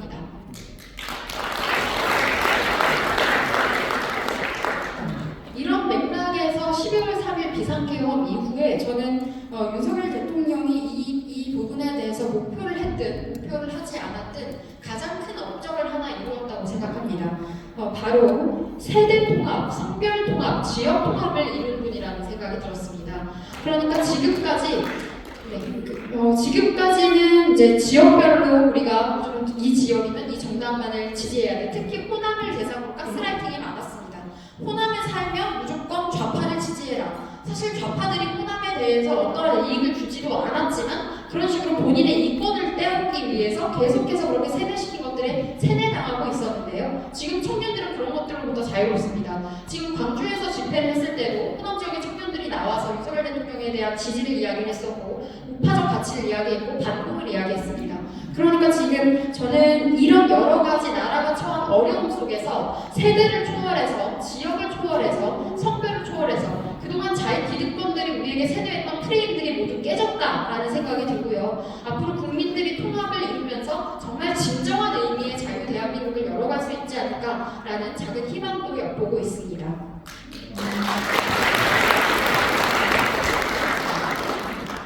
또한 태극기에 대한 인식 변화도 굉장히 큽니다. 저는 과거부터 좌익들이 국가의 상징인 태극기를 폄훼하고 훼손해 왔다고 생각을 합니다. 지금 여러 가지 이제 운동을 하시는 애국 운동을 하시는 어르신들이 태극기를 들고 있는 모습들, 태극기 벤치를 폐허한 모습들을 굉장히 비하하고 입에 담을 수 없는 언어들로 모욕을 하곤 했었습니다. 그런데 이번에 탄핵 정국이 되고 나서 청년들이 태극기를 들었습니다. 그동안 성조기를 함께 드신 것이지 그 부분에 대해서 청년들이 지나가면서 보면서 그동안은 이상하다고 생각한 사람들도 많았습니다. 그런데 이제 그 가치를 알게 됐습니다. 자유진영 무방국이기 때문에 어르신들께서 그 목소리를 내셨던 것이고 태극기를 들었던 것은 태극기가 자유의 상징이기 때문이다 라는 인식이 이미 상식으로 청년층에도 전부 다 퍼져 있는 상황입니다.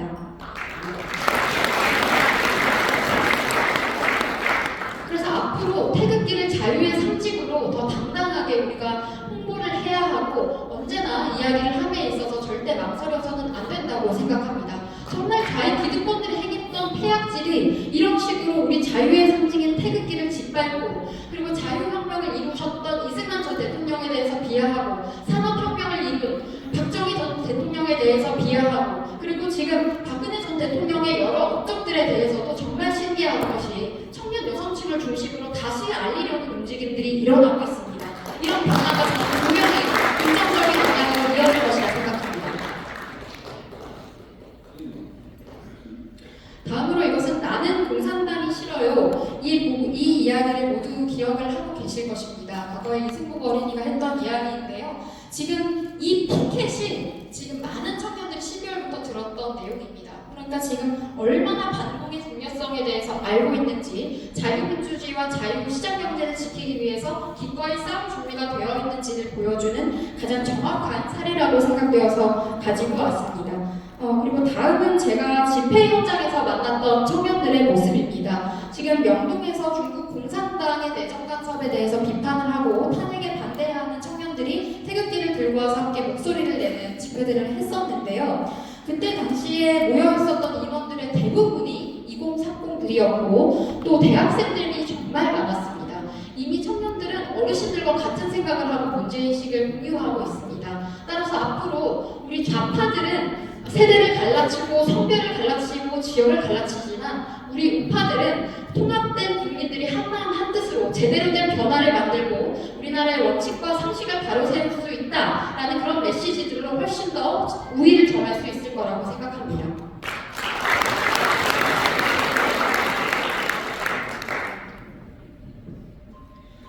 저는 좌익 기득권들이 우리에게 강요했던 프레임 중에 가장 나빴던 것이 성별 프레임이라고 생각합니다. 여자면 무조건 민주당 찍어야 된다라는 식의 세뇌였는데요. 그런 것들 깨야 됩니다. 앞서서 말씀드렸지만 박근혜 전 대통령, 대한민국 최초의 여성 대통령은 보수 정치인이었습니다. 그 점을 우리가 꼭 기억을 해야 되고 앞으로 당당하게 이야기해야 하는 것이고요. 페미니즘이라는 단어 버려도 됩니다. 여성 우파라는 말씀하시면 됩니다. 그리고 여성이라는 것을 굳이 말씀하지 않으셔도 보이는 것으로 이미 성별은 드러나기 때문에 나는 우파다라고 당당하게 이야기하는 것이 훨씬 더 중요합니다.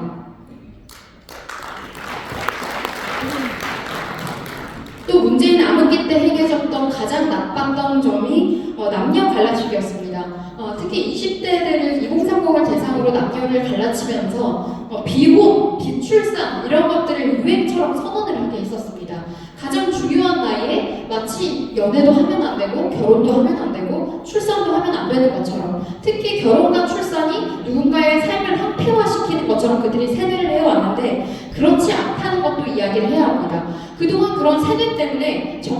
남성 여성의 대립이 반목에 지금 극한의 반목에 치달아 있었는데요. 12월부터 외국 국민들의 집회 현장에 우리가 직접 가보니까 2030 남성이든 여성이든 성별에 상관없이 전부 다 그 자리에 있는 겁니다. 그래서 이미 청년들이 직접 봤기 때문에 앞으로의 갈라치기는 더 이상 유효하지 않을 것이라는 생각이 들고요. 이러한 남녀 화합을 통해서 우리가 결혼과 출산 역시 우리가 나라를 번영하기도 하지만 우리 개인의 삶에 있어서도 중요한 가치다라는 것들도 조금 더 확산시켜 나가야 할 필요성이 있다고 생각합니다.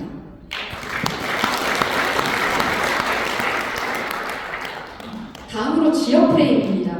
저는 영호남을 갈라쳤던 사람은 김대중 전 대통령이라고 생각을 합니다.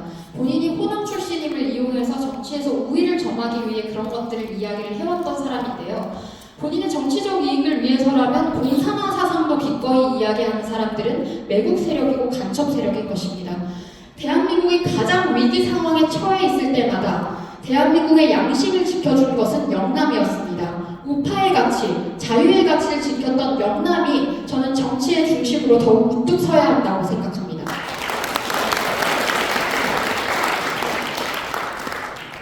따라서 이런 지역감정 같은 단어에 우리가 호도될 필요 없습니다. 우리가 영남이 더 좋은 가치를 이야기하고 있으니까 주목을 받았던 것이고, 우리는 상식과 원칙에 근거해서 개인의 삶과 국가를 번영하게 하는 자유시장 경제의 가치를 중요하게 생각하기 때문에 우파적 가치를 지지하고 있는 것인데, 지금 영남인이 어쩌니 하는 이런 프레임들 절대 넘어가실 필요 없습니다. 그리고 지금 당에서 이루어지고 있는 일련의 영남 비하에 대해서 더 강력하게 목소리 내고 지탄해야 한다고 생각합니다.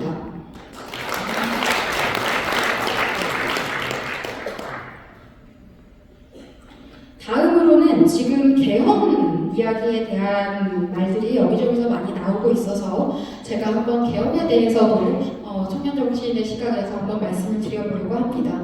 근데 저는 이 화두가 갑자기 나온 것이 참 의아하다고 생각했습니다. 윤석열 대통령의 탄핵소추안이 통과되기 이전부터 갑자기 내각제 이야기가 당에서 튀어나왔습니다.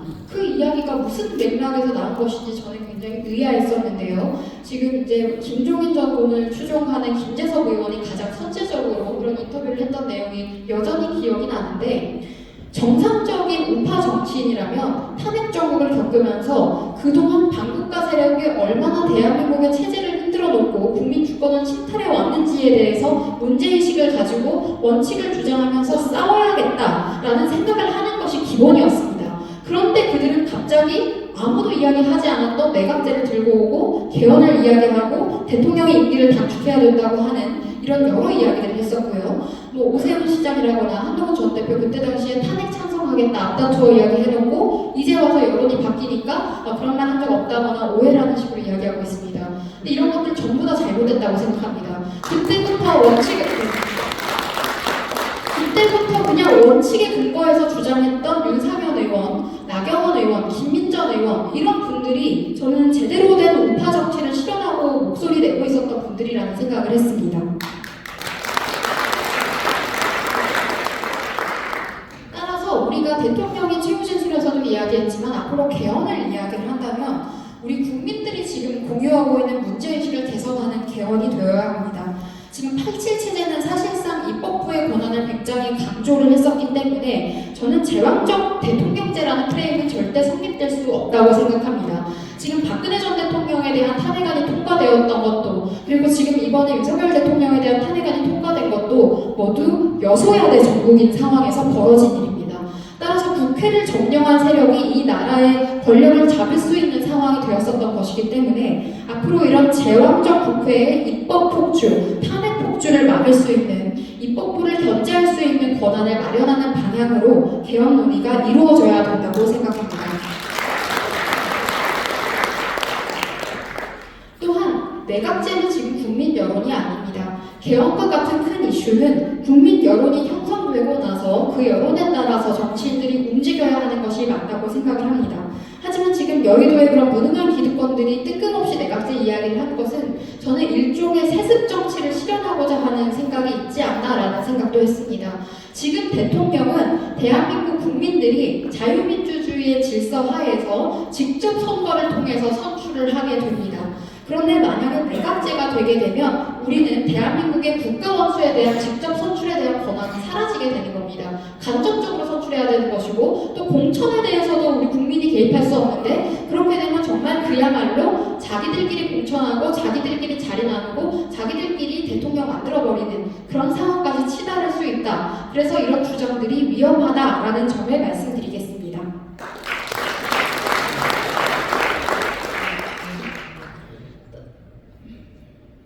따라서 저는 제가 느꼈던 한국 정치의 가장 큰 걸림돌은 관료주의 독재라는 생각을 했습니다. 지금 정당, 특히 정치인 같은 경우에, 국회의원 같은 경우에는 최전선에서 우리의 이념, 우파적 이념을 바탕으로 변화를 실현하기 위해서 싸워야 합니다. 그런데 그들은 싸우지 않습니다. 왜 그러냐면요. 우파가 아니어도 보수정당에서 공천받고 우파가 아니어도 쉽게 국회의원이 될 수 있고 그런 상황들이 계속해서 연장선에서 일어나기 때문입니다. 지금 지난 공천에서 우리가 가장 어이없었던 장면이 저는 도태우 변호사에 대한 공천 취소였다고 생각을 합니다. 도태우 변호사는 명확한 이념을 근거로 언제나 주장을 해왔고 우리가 가장 어려운 상황에서도 목소리를 내왔을 뿐만 아니라 경선에서 이겼는데 갑자기 말도 안 되는 컷오프를 했었습니다. 그런데 이런 상황을 우리가 손 놓고 무력하게 지켜볼 수밖에 없는 상황들이 이어졌고 당 지도부라는 사람들도 제대로 된 변화의 움직임을 보여주지를 않았습니다. 그 문제에 대해서 아직까지도 당이 어떠한 조치도 하고 있지 않은 상황이거든요. 이런 것들 또한 그들이 관료주의적 사고에 저는 찌들어 있기 때문이라고 생각합니다. 이게 어르신들께서 웰빙이라고 말씀을 많이 하시는데요. 그러니까 자기들끼리 친한 사람들 국회의원 만들어주고 이런 식으로 계속해서 쇠를 부풀리다 보니까 가치 중심이 아니라 친소관계 중심이 되어서 정당의 정체성까지 혼란에 이르는 지경이 된 것입니다.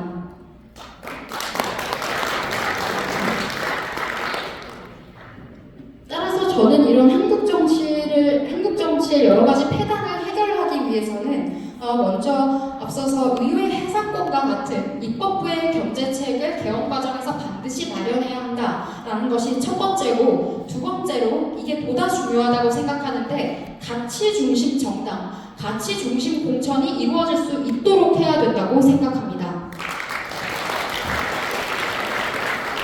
여기서 말하는 가치 중심 정당이라는 것이 정말 간단한 일입니다. 사실 다른 나라 같은 경우에는 아무리 좌파여도 본인이 좌파 정당에서 일을 하지 뭐 공화당이나 보수당 들어가서 주장하지는 않습니다. 그런데 우리나라는요 좌파들이 지금 우파 정당에 가서 착한 척하고 좌클릭해서 중도 확장성 있다 그러면 쉽게 공천을 받기 때문에 계속해서 기생충처럼 우파 정당 내부에 좌파 세력이 침투하게 되는 겁니다. 그렇다 보니까 사실상 제대로 된 우파 정당으로서 설 수 있는 자리가 점점 좁아지는 것이고 그나마 보수 정당이라고 있다고 하더라도 계속 훼손돼서 구멍 뚫린 스펀지처럼 이리저리 흔들리는 상황이 생기고 있다고 생각합니다. 따라서 윤석열 대통령의 복귀가 이루어지고 나면 당에서 가장 먼저 해야 할 일은 저는 전당대회를 통해서 당의 가치를 바로잡는 일이 가장 중요하다고 생각합니다. 제대로 된 자유정당, 제대로 된 우파정당으로 국민의힘이 거듭나야만 우리 정치가 정상적인 기능을 할 수 있다고 생각합니다. 또한 공천도 정말 문제가 많습니다. 지난 총선 과정에서 한동훈 비대위 때 공천을 받았던 인물들 중에 문제가 되는 사람이 너무 많았습니다. 문재인 정부의 정책과 맥을 같이 하는 탈원전 유자가 2명이나 비례명단에 들어갔었고요. 앞서 말씀드렸던 그런 사회주의 사상, 좌익 리버럴에 근거한 사람들이 너무나도 많이 공천을 받았습니다. 그리고 매일매일 그들이 습관처럼 영남을 비하하면서 정말 영남에서 가장 중요한 지역구에 대해서는 갑자기 듣도 보도 못한 국민 추천제를 만들어서 본인의 친소관계에 있는 사람들을 낙하산 공천을 해버렸습니다. 이것은 영남의 국민을 기만한 짓이라고 생각합니다. 따라서 저는 앞으로 우리가 제대로 된 우파 정치를 실현하기 위해서는 이런 정당의 정체성 그리고 공천 과정에서의 가치 중심적인 공천이 이루어질 수 있도록 우리가 힘을 모아야 한다고 생각합니다. 저는 제가 가장 존경하는 대통령은 박정희 전 대통령이십니다. 대한민국 단순하게 이야기하면 대한민국 대한민국 국민을 먹고 살게 해주셨다라는 이야기로 많은 국민들께서 편안하게 말씀을 하시는데요. 저는 그분께서 정말 50년 뒤 100년 뒤를 내다보셨다고 생각을 합니다. 지금 원자력 산업, 방산업, 중공업, 조선업, 전기 관련 기술들을 개발하는 그런 여러 가지 노력들은 앞으로 100년을 바라보고 국가 경쟁력을 위해서 반드시 우리가 투자했어야 했던 이야기들이었고, 그리고 당시에 김대중이 반대를 했음에도 불구하고 경부고속도로를 설치하신다거나 이런 여러 가지 장면들이 대한민국, 지금의 자유민주주의 대한민국, 자유시장경제의 원칙에 따라서 더욱 부유해지고 번영할 수 있는 대한민국으로 만들었던 가장 중요한 시기였다고 생각을 합니다.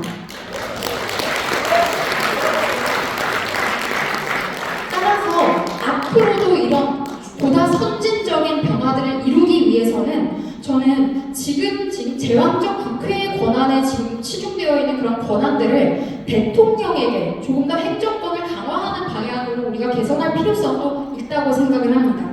여기 보이는 사람이 지금 이탈리아의 멜로니 총리입니다. 이탈리아의 우파 정치인인데요. 지금 한국의 좌파 기성 언론들 같은 경우에는 뭐 극우다라는 프레이밍을 하는데 절대 그렇지 않고 선명한 우파 정치인입니다. 지금 멜로니 같은 경우에는 기존의 내각제에서 대통령제로 개헌을 하자라는 주장을 이탈리아에서는 하고 있습니다.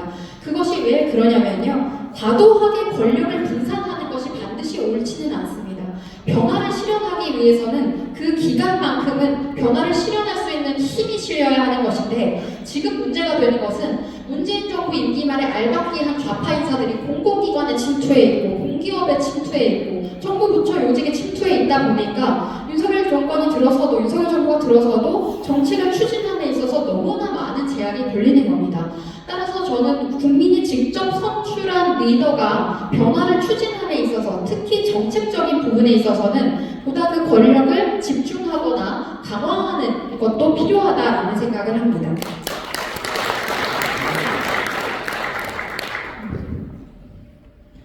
네, 그리고 이게 제가 가지고 온 것이 6.25 전쟁 때 지금 대한민국 최전선에서 우리나라를 지켰던 영남을 그린 지도입니다. 저는 어린 시절부터 우파 정치인이 되고 싶다라는 생각을 했었습니다. 그 생각을 했었던 이유가 뉴스에 나올 때 좌파들이 이야기하는 이상한 단어나 정책, 어떤 정책, 복지 정책 이런 이야기들을 하는데 그 어린 초등학생, 중학생의 시선에서 봐도 상식적으로 납득이 안 되는 겁니다. 그런데 그런 정책을 만드는 정치인이든 공무원이든 저보다 나이도 훨씬 많으시고 똑똑할 텐데 왜 저럴까? 라는 것이 제가 가졌던 의문점의 첫 번째였는데, 알고 보니까 그런 세력들이 전부 좌익 기득권 카르텔을 유지해왔던 것이고, 대한민국 국민 개인과 국가를 번영하게 할 수 있는 자유시장 경제의 가치를 훼손하고 있었고 자유민주주의의 가치를 기꺼이 짓밟고 있었던 것입니다. 저는 이런 문제들을 반드시 바로잡아야 하고 그 중심에는 영남이 가장 큰 역할을 해야 한다고 생각합니다. 영남은 대한민국이 공산 세력에게 뺏기기 직전에 끝까지 피로 맞서면서 자유민주주의를 지켜냈을 뿐만 아니라 대한민국 산업의 심장으로서 이 나라가 보다 부국한 나라가 될 수 있도록 노력했던, 앞장섰던 지역입니다. 따라서 저는 영남의 국민들께서 저런 낡고 구태한 정치인들, 기회주의 정치인들이 뭐라고 하든 그런 부분에 있어서 절대 위축되지 마시고 더욱 당당하게 이야기하셨으면 좋겠다라는 말씀을 감히 드리고 싶습니다.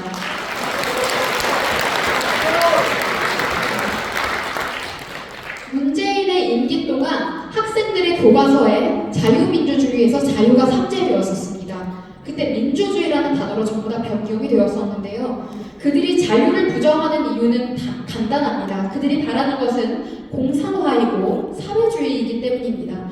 그들이 추종하는 가치의 최후반에 나온 결론은 조국과 같은 0.1%의 귀족 계급과 99.9%의 가난한 국민이 있는 나라를 원하기 때문에 그들이 계속해서 국민들을 무지하게 되도록 선동하고 있는 것입니다. 저는 영남이 자유민주주의를 지켰고 자유시장 경제의 가치를 실현한 대한민국의 심장이고 한국 보수의 중심이라고 생각합니다. 앞으로 우리가 더더욱 강력하게 목소리를 내야 하는 것이고요. 아무리 당에서 그런 식으로 함부로 왜곡된 이야기를 한다고 하더라도 저도 그에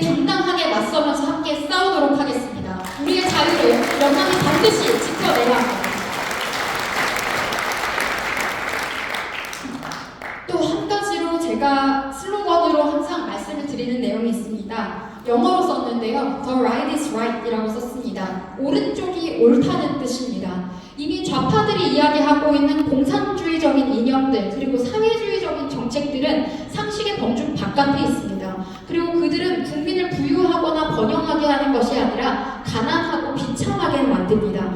그럼 불행한 개인들이 많아져야 그들의 선동과 세뇌가 용이하기 때문인데요.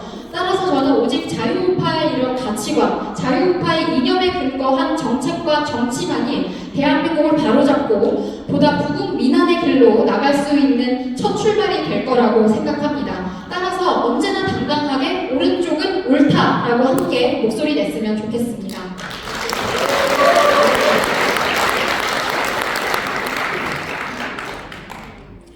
저도 언제나 그 목소리를 함께 낼 수 있도록 노력하겠습니다. 그리고 마지막으로 혹시 질문이 있으시다면 시간이 만약에 허용이 된다면 질문을 받고 함께 소통하는 시간을 가질 수 있었으면 좋겠습니다.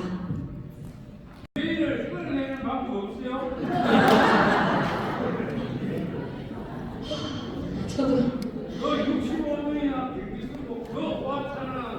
백년보다 더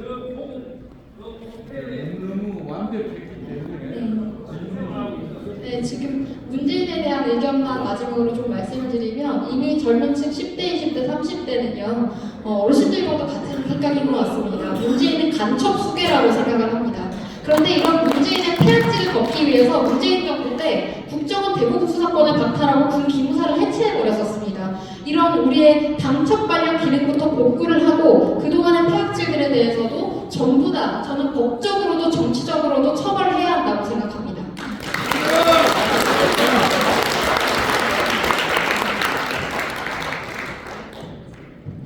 다른 거 없으면은 정말 똑소리 나죠.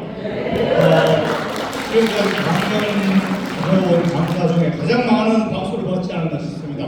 다시 한번 연락해 주신 백지원 강사님께 큰 박수 부탁드리겠습니다.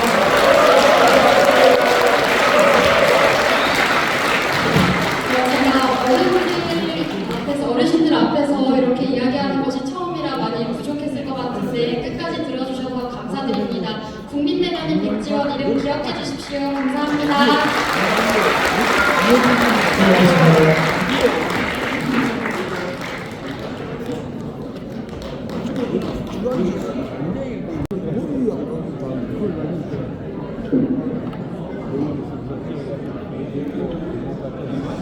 여러분 강의 잘 들으셨죠? 저도 이 강의를 지금 이번까지 해서 24번째가 나라사랑 인문학 강좌를 우리 애국 강사님들에다가 이 강의를 했는데 오늘만큼 이 박수가 많이 나오는 강의는 없었습니다. 그리고 구절절 오른말이라서 사실 뭐 질문이 필요 없을 정도로 그렇습니다. 저도 한 몇 가지만 이렇게 말씀을 드리겠습니다. 여러분 말씀을 드리기 앞서서 우리 백지원 강사한테 큰 뜨거운 박수 한번 해주십시오. 사실은 뭐 이런 강의는 우리가 기립박수를 보내도 사실 부족합니다. 근데 사실 아까도 제가 말씀을 드렸지만은 혹시 우리 경북대학교 총장 저도 뭐 연락처가 있습니다만 그 한두꺼이가 하는 애가 그거 가서 강의하면 안 되죠. 나쁜 사람입니다. 제 나쁜 놈이라 해도 뭐 나이로 봐서 관계없는데 인간이 그렇게 살면 안 돼요. 의리를 배반하고 그렇게 사는 것은 사나이의 길이 아니다. 자기 사수가 혹시 잘못되면 자기도 같이 죽을 각오로 해야 살아나는 겁니다. 그런 의미에서 우리 경북 영천 출신의 김문수 장관이 상당히 돋보이지 않습니까, 여러분? 그렇죠? 그래서 의리를 지켜야 된다. 저는 그런 생각을 합니다. 그리고 요즘에 사실 뭐 이 중도다 이런 거 있죠. 뭐 중도 보수다. 나라가 내가 지금 백척간두에 서는데 중도가 무슨 어느 쪽으로 뭐 중도가 있습니까? 여러분 안 그렇습니까? 우만 우, 좌만 좌, 그렇지. 중도가 어디 있어요? 말장난하지 말라. 그래서 나는 중간 회색 지대에 있기 때문에 집회 안 나간다. 어쩐다. 그 전부 좌파입니다. 여러분 맞죠? 이 말씀은 여기까지 하고, 사실 이게 우리 대한민국이 참 위험합니다. 위험하고, 또 한 가지 말씀을 중요한 게 있는데 또 올라오다 보니까 까먹어버려요.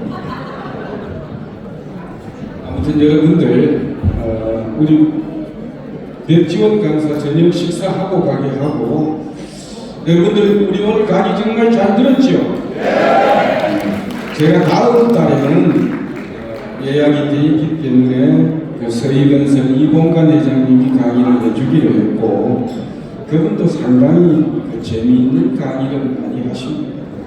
그리고 5월 달에는 평양에서 너무 김금혁이라는 역시 젊은 강사를 모시겠습니다.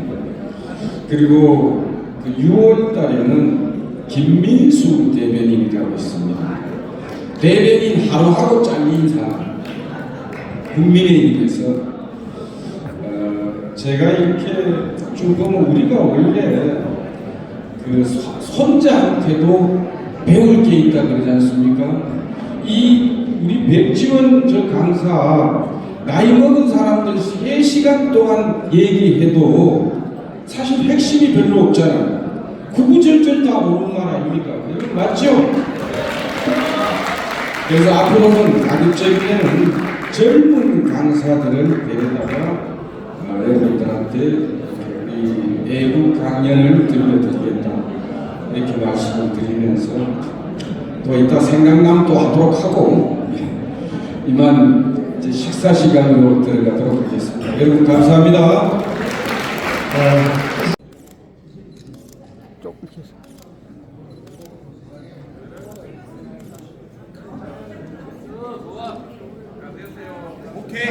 나라사랑 인문학 강좌를 모두 마치고 예전선 사진 촬영 후에 식사 시간을 갖도록 하겠습니다. 사진 촬영에 빨리 협조를 해주셔야 식사 들어갑니다. 네, 앞으로 좀 나와주십시오.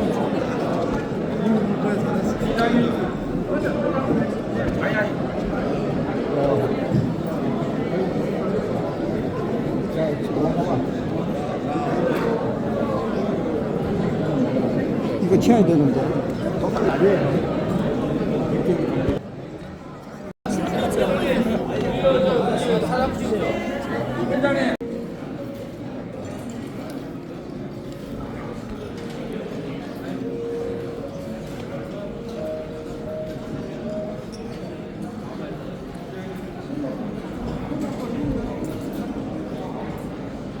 식사 중에 결정해 주시면 되겠습니다. 최근에 한 달 전에 우리 전 서울시장으로 역임하신 우명규 시장님께서 대퇴골이 골절된데도 인공관절로 1개월 만에 회복이 되어서 오셨습니다. 여러분 다 같이 박수 한번 부탁드립니다. 우명규 시장님 건강하십니다.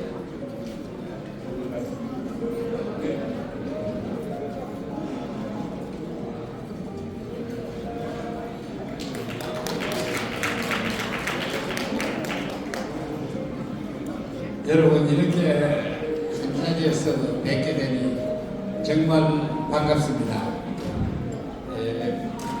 오늘 또 양기훈 회장님께서 제가 아마 나이가 많다고 해가지고 나보고 마이크를 잡으라고 명을 하시는데,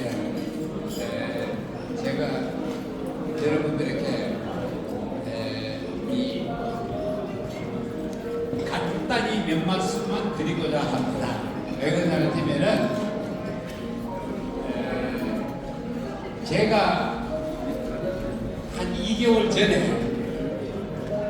우리 집 그 아파트 계단에서 넘어져가지고 골절상을 당했어요. 그래가지고 한 20일 병원에 입원해 있다가 지금 퇴원한 지가 한 달 정도 됐습니다. 그래서 저는 병원에 입원해 있으면서 많은 것을 느끼고 배웠습니다. 여러분, 이 누구나 이 세상에 사는 사람은 행복하기를 바랍니다. 그런데 행복이라는 것은 여러분 절대로 일반적으로 생각할 적에는 돈이 많거나 벼슬이 높으면 행복할 줄 압니다만 그것은 행복의 필요 조건은 될 수 있지만 충분 조건은 될 수 없습니다. 그래서 제가 수술을 여기 하고 병원에 누워 있으니까 정말 세상에 모든 것이 귀찮아요. 그러니까 옛 어른이 말씀하시기를 만반장불고요 유효수신이라 3일 수심은 천재무효 100년 탐구는 일조지이라고 했거든요. 그러니까 만 가지 가지를 가지고 있으면 안 되고 예를 들면 자기가 장관을 했건 여기에 이장군면허 별을 4개 달아봤든 이거요 영원히 하지 않습니다. 제 구상이와 제 법무합니다. 그러니까 여러분 말이죠, 오늘 이 순간부터 제 말씀을 들으시고 자기 자신에게 행복을 찾으십시오. 제가 이 평상시에 하루라도 헬스장에 나가서 모욕을 하면 내가 온몸이 괴로워서 내가 매일 헬스장에 나가서 운동을 하는 사람인데 이 골절상을 입고 2시간 수술을 하고 입원해 있으니까요.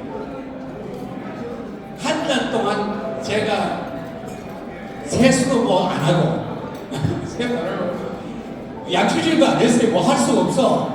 그래도 어디 뭐 몸이 근질근질 하다든가 괴롭다든가 이거를 전혀 느낄 수 없었어요. 그러니까 세상 만사는 여러분 일체이순변라는 말 들었죠? 마먹기나 했습니다. 그래서 여러분 여기 뭐 이래 보니까 거기가 인생의 후반기에 접어들었는 것 같습니다. 그래서 이 오늘보다도 어제보다도 나은 오늘이 되고 오늘보다도 나은 내일이 되게끔 여러분 열심히 사십시오. 그리고 여기 우리 저는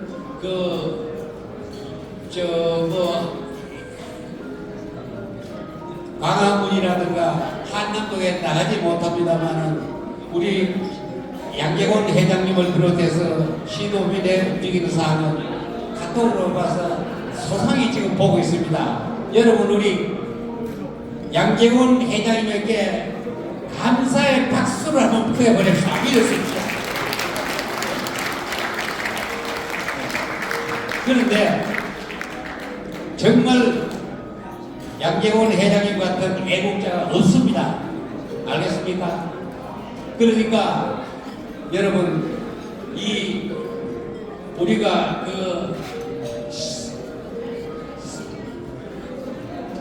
시간이 지나서 후회하지 말고 오늘부터라도 지금과 같이 열심히 우리 국가를 위해서 일해 주시길 감사하겠습니다. 여러분 고맙습니다. 예. 늘 감사합니다. 다음은 본회 고문이신 권은호 고문님 잠깐 내시겠습니다.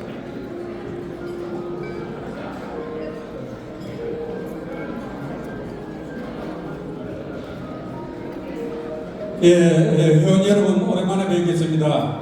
권노노입니다. 반갑습니다.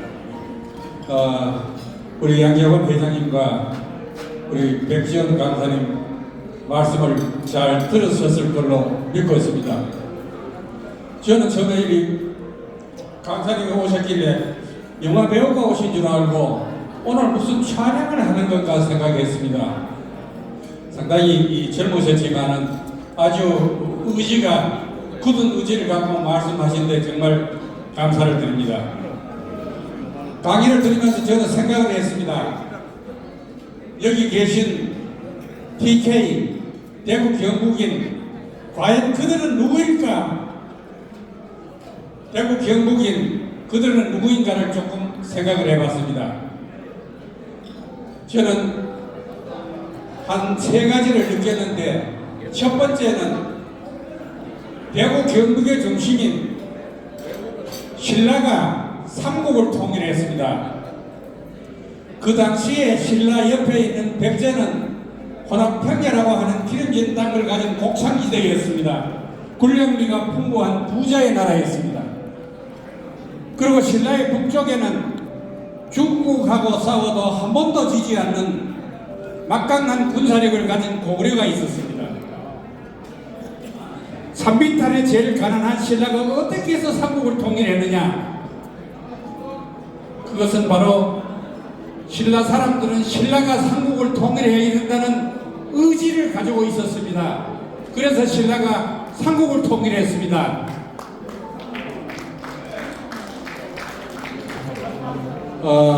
두 번째로는 우리 대한민국에서 가장 의병이 많이 일어났고 가장 독립운동을 많이 일으킨 자가 바로 대구 경북에 있었습니다. 여러분, 아무나 독립운동을 하는 게 아닙니다. 그들은, 우리 선조들은 목숨을 걸어놓고 나라를 구하는 데 앞장섰습니다. 여러분, 세 번째는 6.25 사변이 일어났을 때 우리 대한민국이 전부가 다 공산 세력한테 다 밟혔습니다. 유일하게 남은 것이 바로 낙동강 전선을 지킨 TK들이 그 의지로 지킨 겁니다. 여러분, 제가 말한 TK 여러분들이 자긍심을 가지고 지금 우리나라는 눈앞에 더 중요한 일이 닥쳤습니다. 진짜 이 나라가 앞날 미래 한 치의 미래도 제대로 장담할 수 없는 이런 위기에 왔습니다. 이번 위기는 우리가 담당해야 됩니다. 우리는 위대한 선조의 피를 받아서 그 피가 우리 속에 몸속에 흐르고 있습니다. 이번 이 사태에 대해서 우리 TK는 양재원 회장님을 중심으로 똑똑 뭉쳐가지고 한 마음으로 반드시 이거를 이겨낼 것을 여러분에게 보소를 드립니다. 여러분 생각은 어떻습니까? 대단히 감사합니다. 좋은 말씀 감사드립니다. 다음은 올해 자문위원장이신 김덕희 위원장님을 잠깐 말씀을 듣도록 하겠습니다.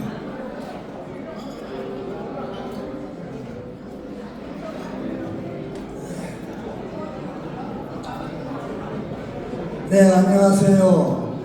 오늘 우리 인문학 강의 중에 우리 백 교수가 말씀하신 얘기 중에 젊은 20, 30세대가 그야말로 팩트와 진실을 순수하고 거짓을 정하는 세대가 바뀌고 있고 기존 보수 자유민주주의 사상에 상당한 반합을 일으키고 있다는 게 상당히 고무적이라고 생각합니다. 잘 아시다시피 우리는 대한민국 역사상 TK가 중심이 돼서 다 우리나라를 지켜왔습니다. 우리는 우리가 없으면 아무것도 안 된다는 그러한 다짐과 마음가짐을 가지고 우리는 참여해야 된다고 생각합니다. 시도민회가 무슨 너무 정치 지향자리니 다른 얘기가 나옵니다만 우리 시도민회 회칙에도 친교를 우선으로 하면 하면서 고향 국가 발전에 기여한다는 것이 있습니다. 애향 애국이 바로 우리의 도민의 목적과 설립 취재로 반영이 되어 있습니다. 여러분, 지금 이 위기 상황의 나라가 잘못되면 비참한 걸로 갑니다. 옛날에 가장 병신 같은 놈이 머슴한테 돈 꾸려가는 놈하고 자기보다 못하는 놈이 집에 간다고 그랬습니다. 여러분, 2500년 전에 플라톤이 얘기했습니다. 정치를 외면하는 자가 가장 받는 혹독한 대가가 뭐냐면은 저짓은 자들한테 지배당하는 것이라 했습니다. 여러분, DK에 뭉쳐서 사기하는군요. 허남에 무슨 사례가 가야 됩니다. 또 DK 같은 독자를 나타나고 DK 저거 봤습니다. 우리 그냥 있겠습니다, 여러분. 자, 여러분, 저는 용기가 가지고 있습니다. 그래서 우리 위기 대한민국을 구하기 위해서 광화문에서 헌재 앞에서 한남동에서 여의도에서 우리 DK 리더들이 가서 윤석열 대통령 탄핵 각하와 새로 우리 윤 대통령의 구하기 작전에 총매진하겠습니다, 여러분. 여러분 바쁘시더라도 생활에 지장이 있는 분은 어쩔 수 없습니다만은 조금 시간이 쉬고 하실 분들은 몸 발품을 좀 팔아주시고, 혹시 또 여유 있고 괜찮으신 분은 와서 좀 밥도 사주시고, 자기 재능이 있는 분은 자기 재능을 발휘해서 우리가 TK 중심이 돼서 이 위기의 나라를 구하는데 여러분 적극적으로 동참해 주시오. 감사합니다.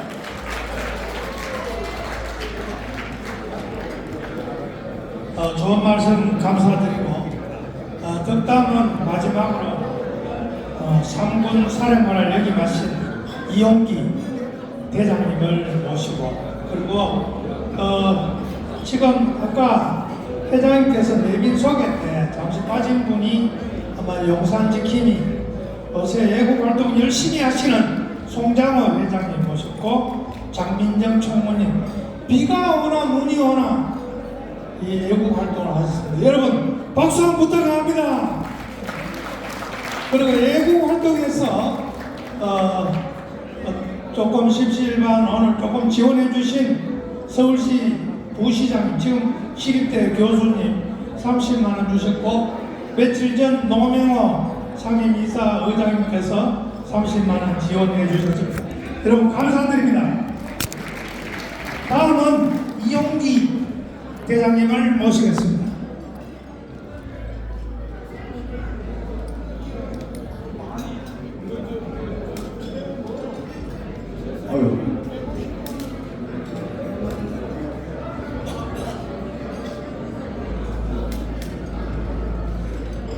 방금 우리 수석 부회장께서 저를 불러내셔가지고 인사드리라고 하셔서 올라왔습니다.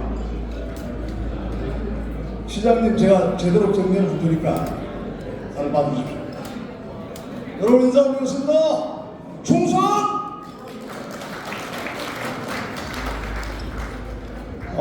오늘 강의를 들었기 때문에 이 강의에 관한 얘기만 한 말씀 드리고 내려보겠습니다.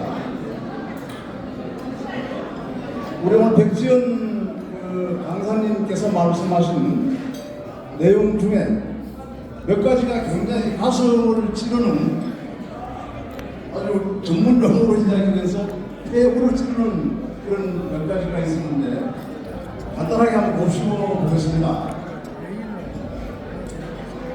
대구, 경북, TK 말이 TK를 폄하하고 이런 얘기를 들을 때마다 우리 백지연 강사는 피가 끓고 정말 화가 많이 난다.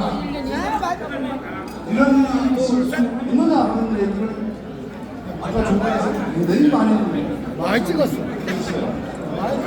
저도 그런 얘기를 굉장히 많이 듣고 특히 방송에서 그런 얘기를 들을 때마다 억울하고 속 터지고 가슴이 많이 아프고 돌아서서 눈물을 흘리지 않을 수가 없었습니다.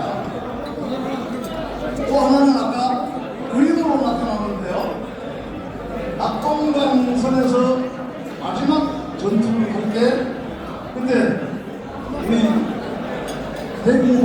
코앞에서 낙동강을 만들었고 마지막으로 대한민국이 무너지는 것을 막아냈던 것이 바로 우리 TK다 라는 부분을 얘기하셨어요. 그 지도를 보시고 여러분들도 참 모두 감동하셨을 것이라고 생각합니다. 우리 그 지도에 나타났던 TK의 정신과 그리고 그 각오를 다시 한번 마음속에 가져주시면 좋겠습니다. 세 번째는 마지막 부분에 있었어요. TK여 당당하라 하고 하셨는데 누가 뭐라고 해도 죽지 말고 당당하라. TK가 당당해야 나라가 삽니다.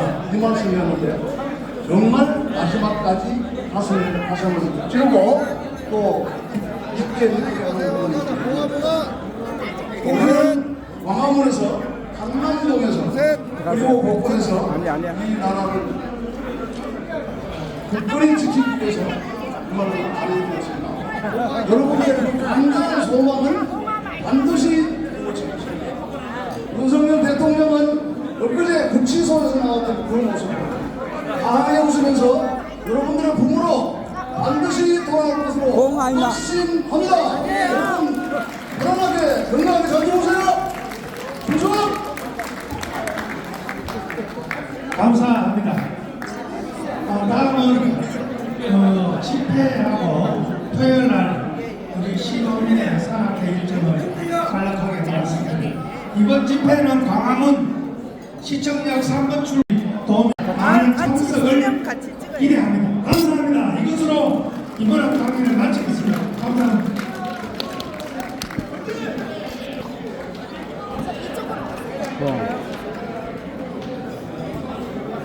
이거 하나 찍어줘요. 이쪽을 보고 찍을까?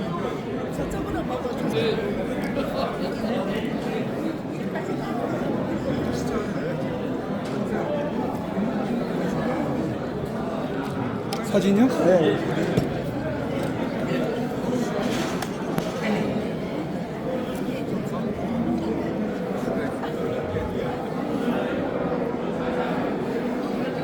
자, 찍겠습니다. 하나, 둘, 셋. 자, 한 번 더 찍을까요? 하나, 둘, 셋. 됐습니다. 네. 가야지 뭐.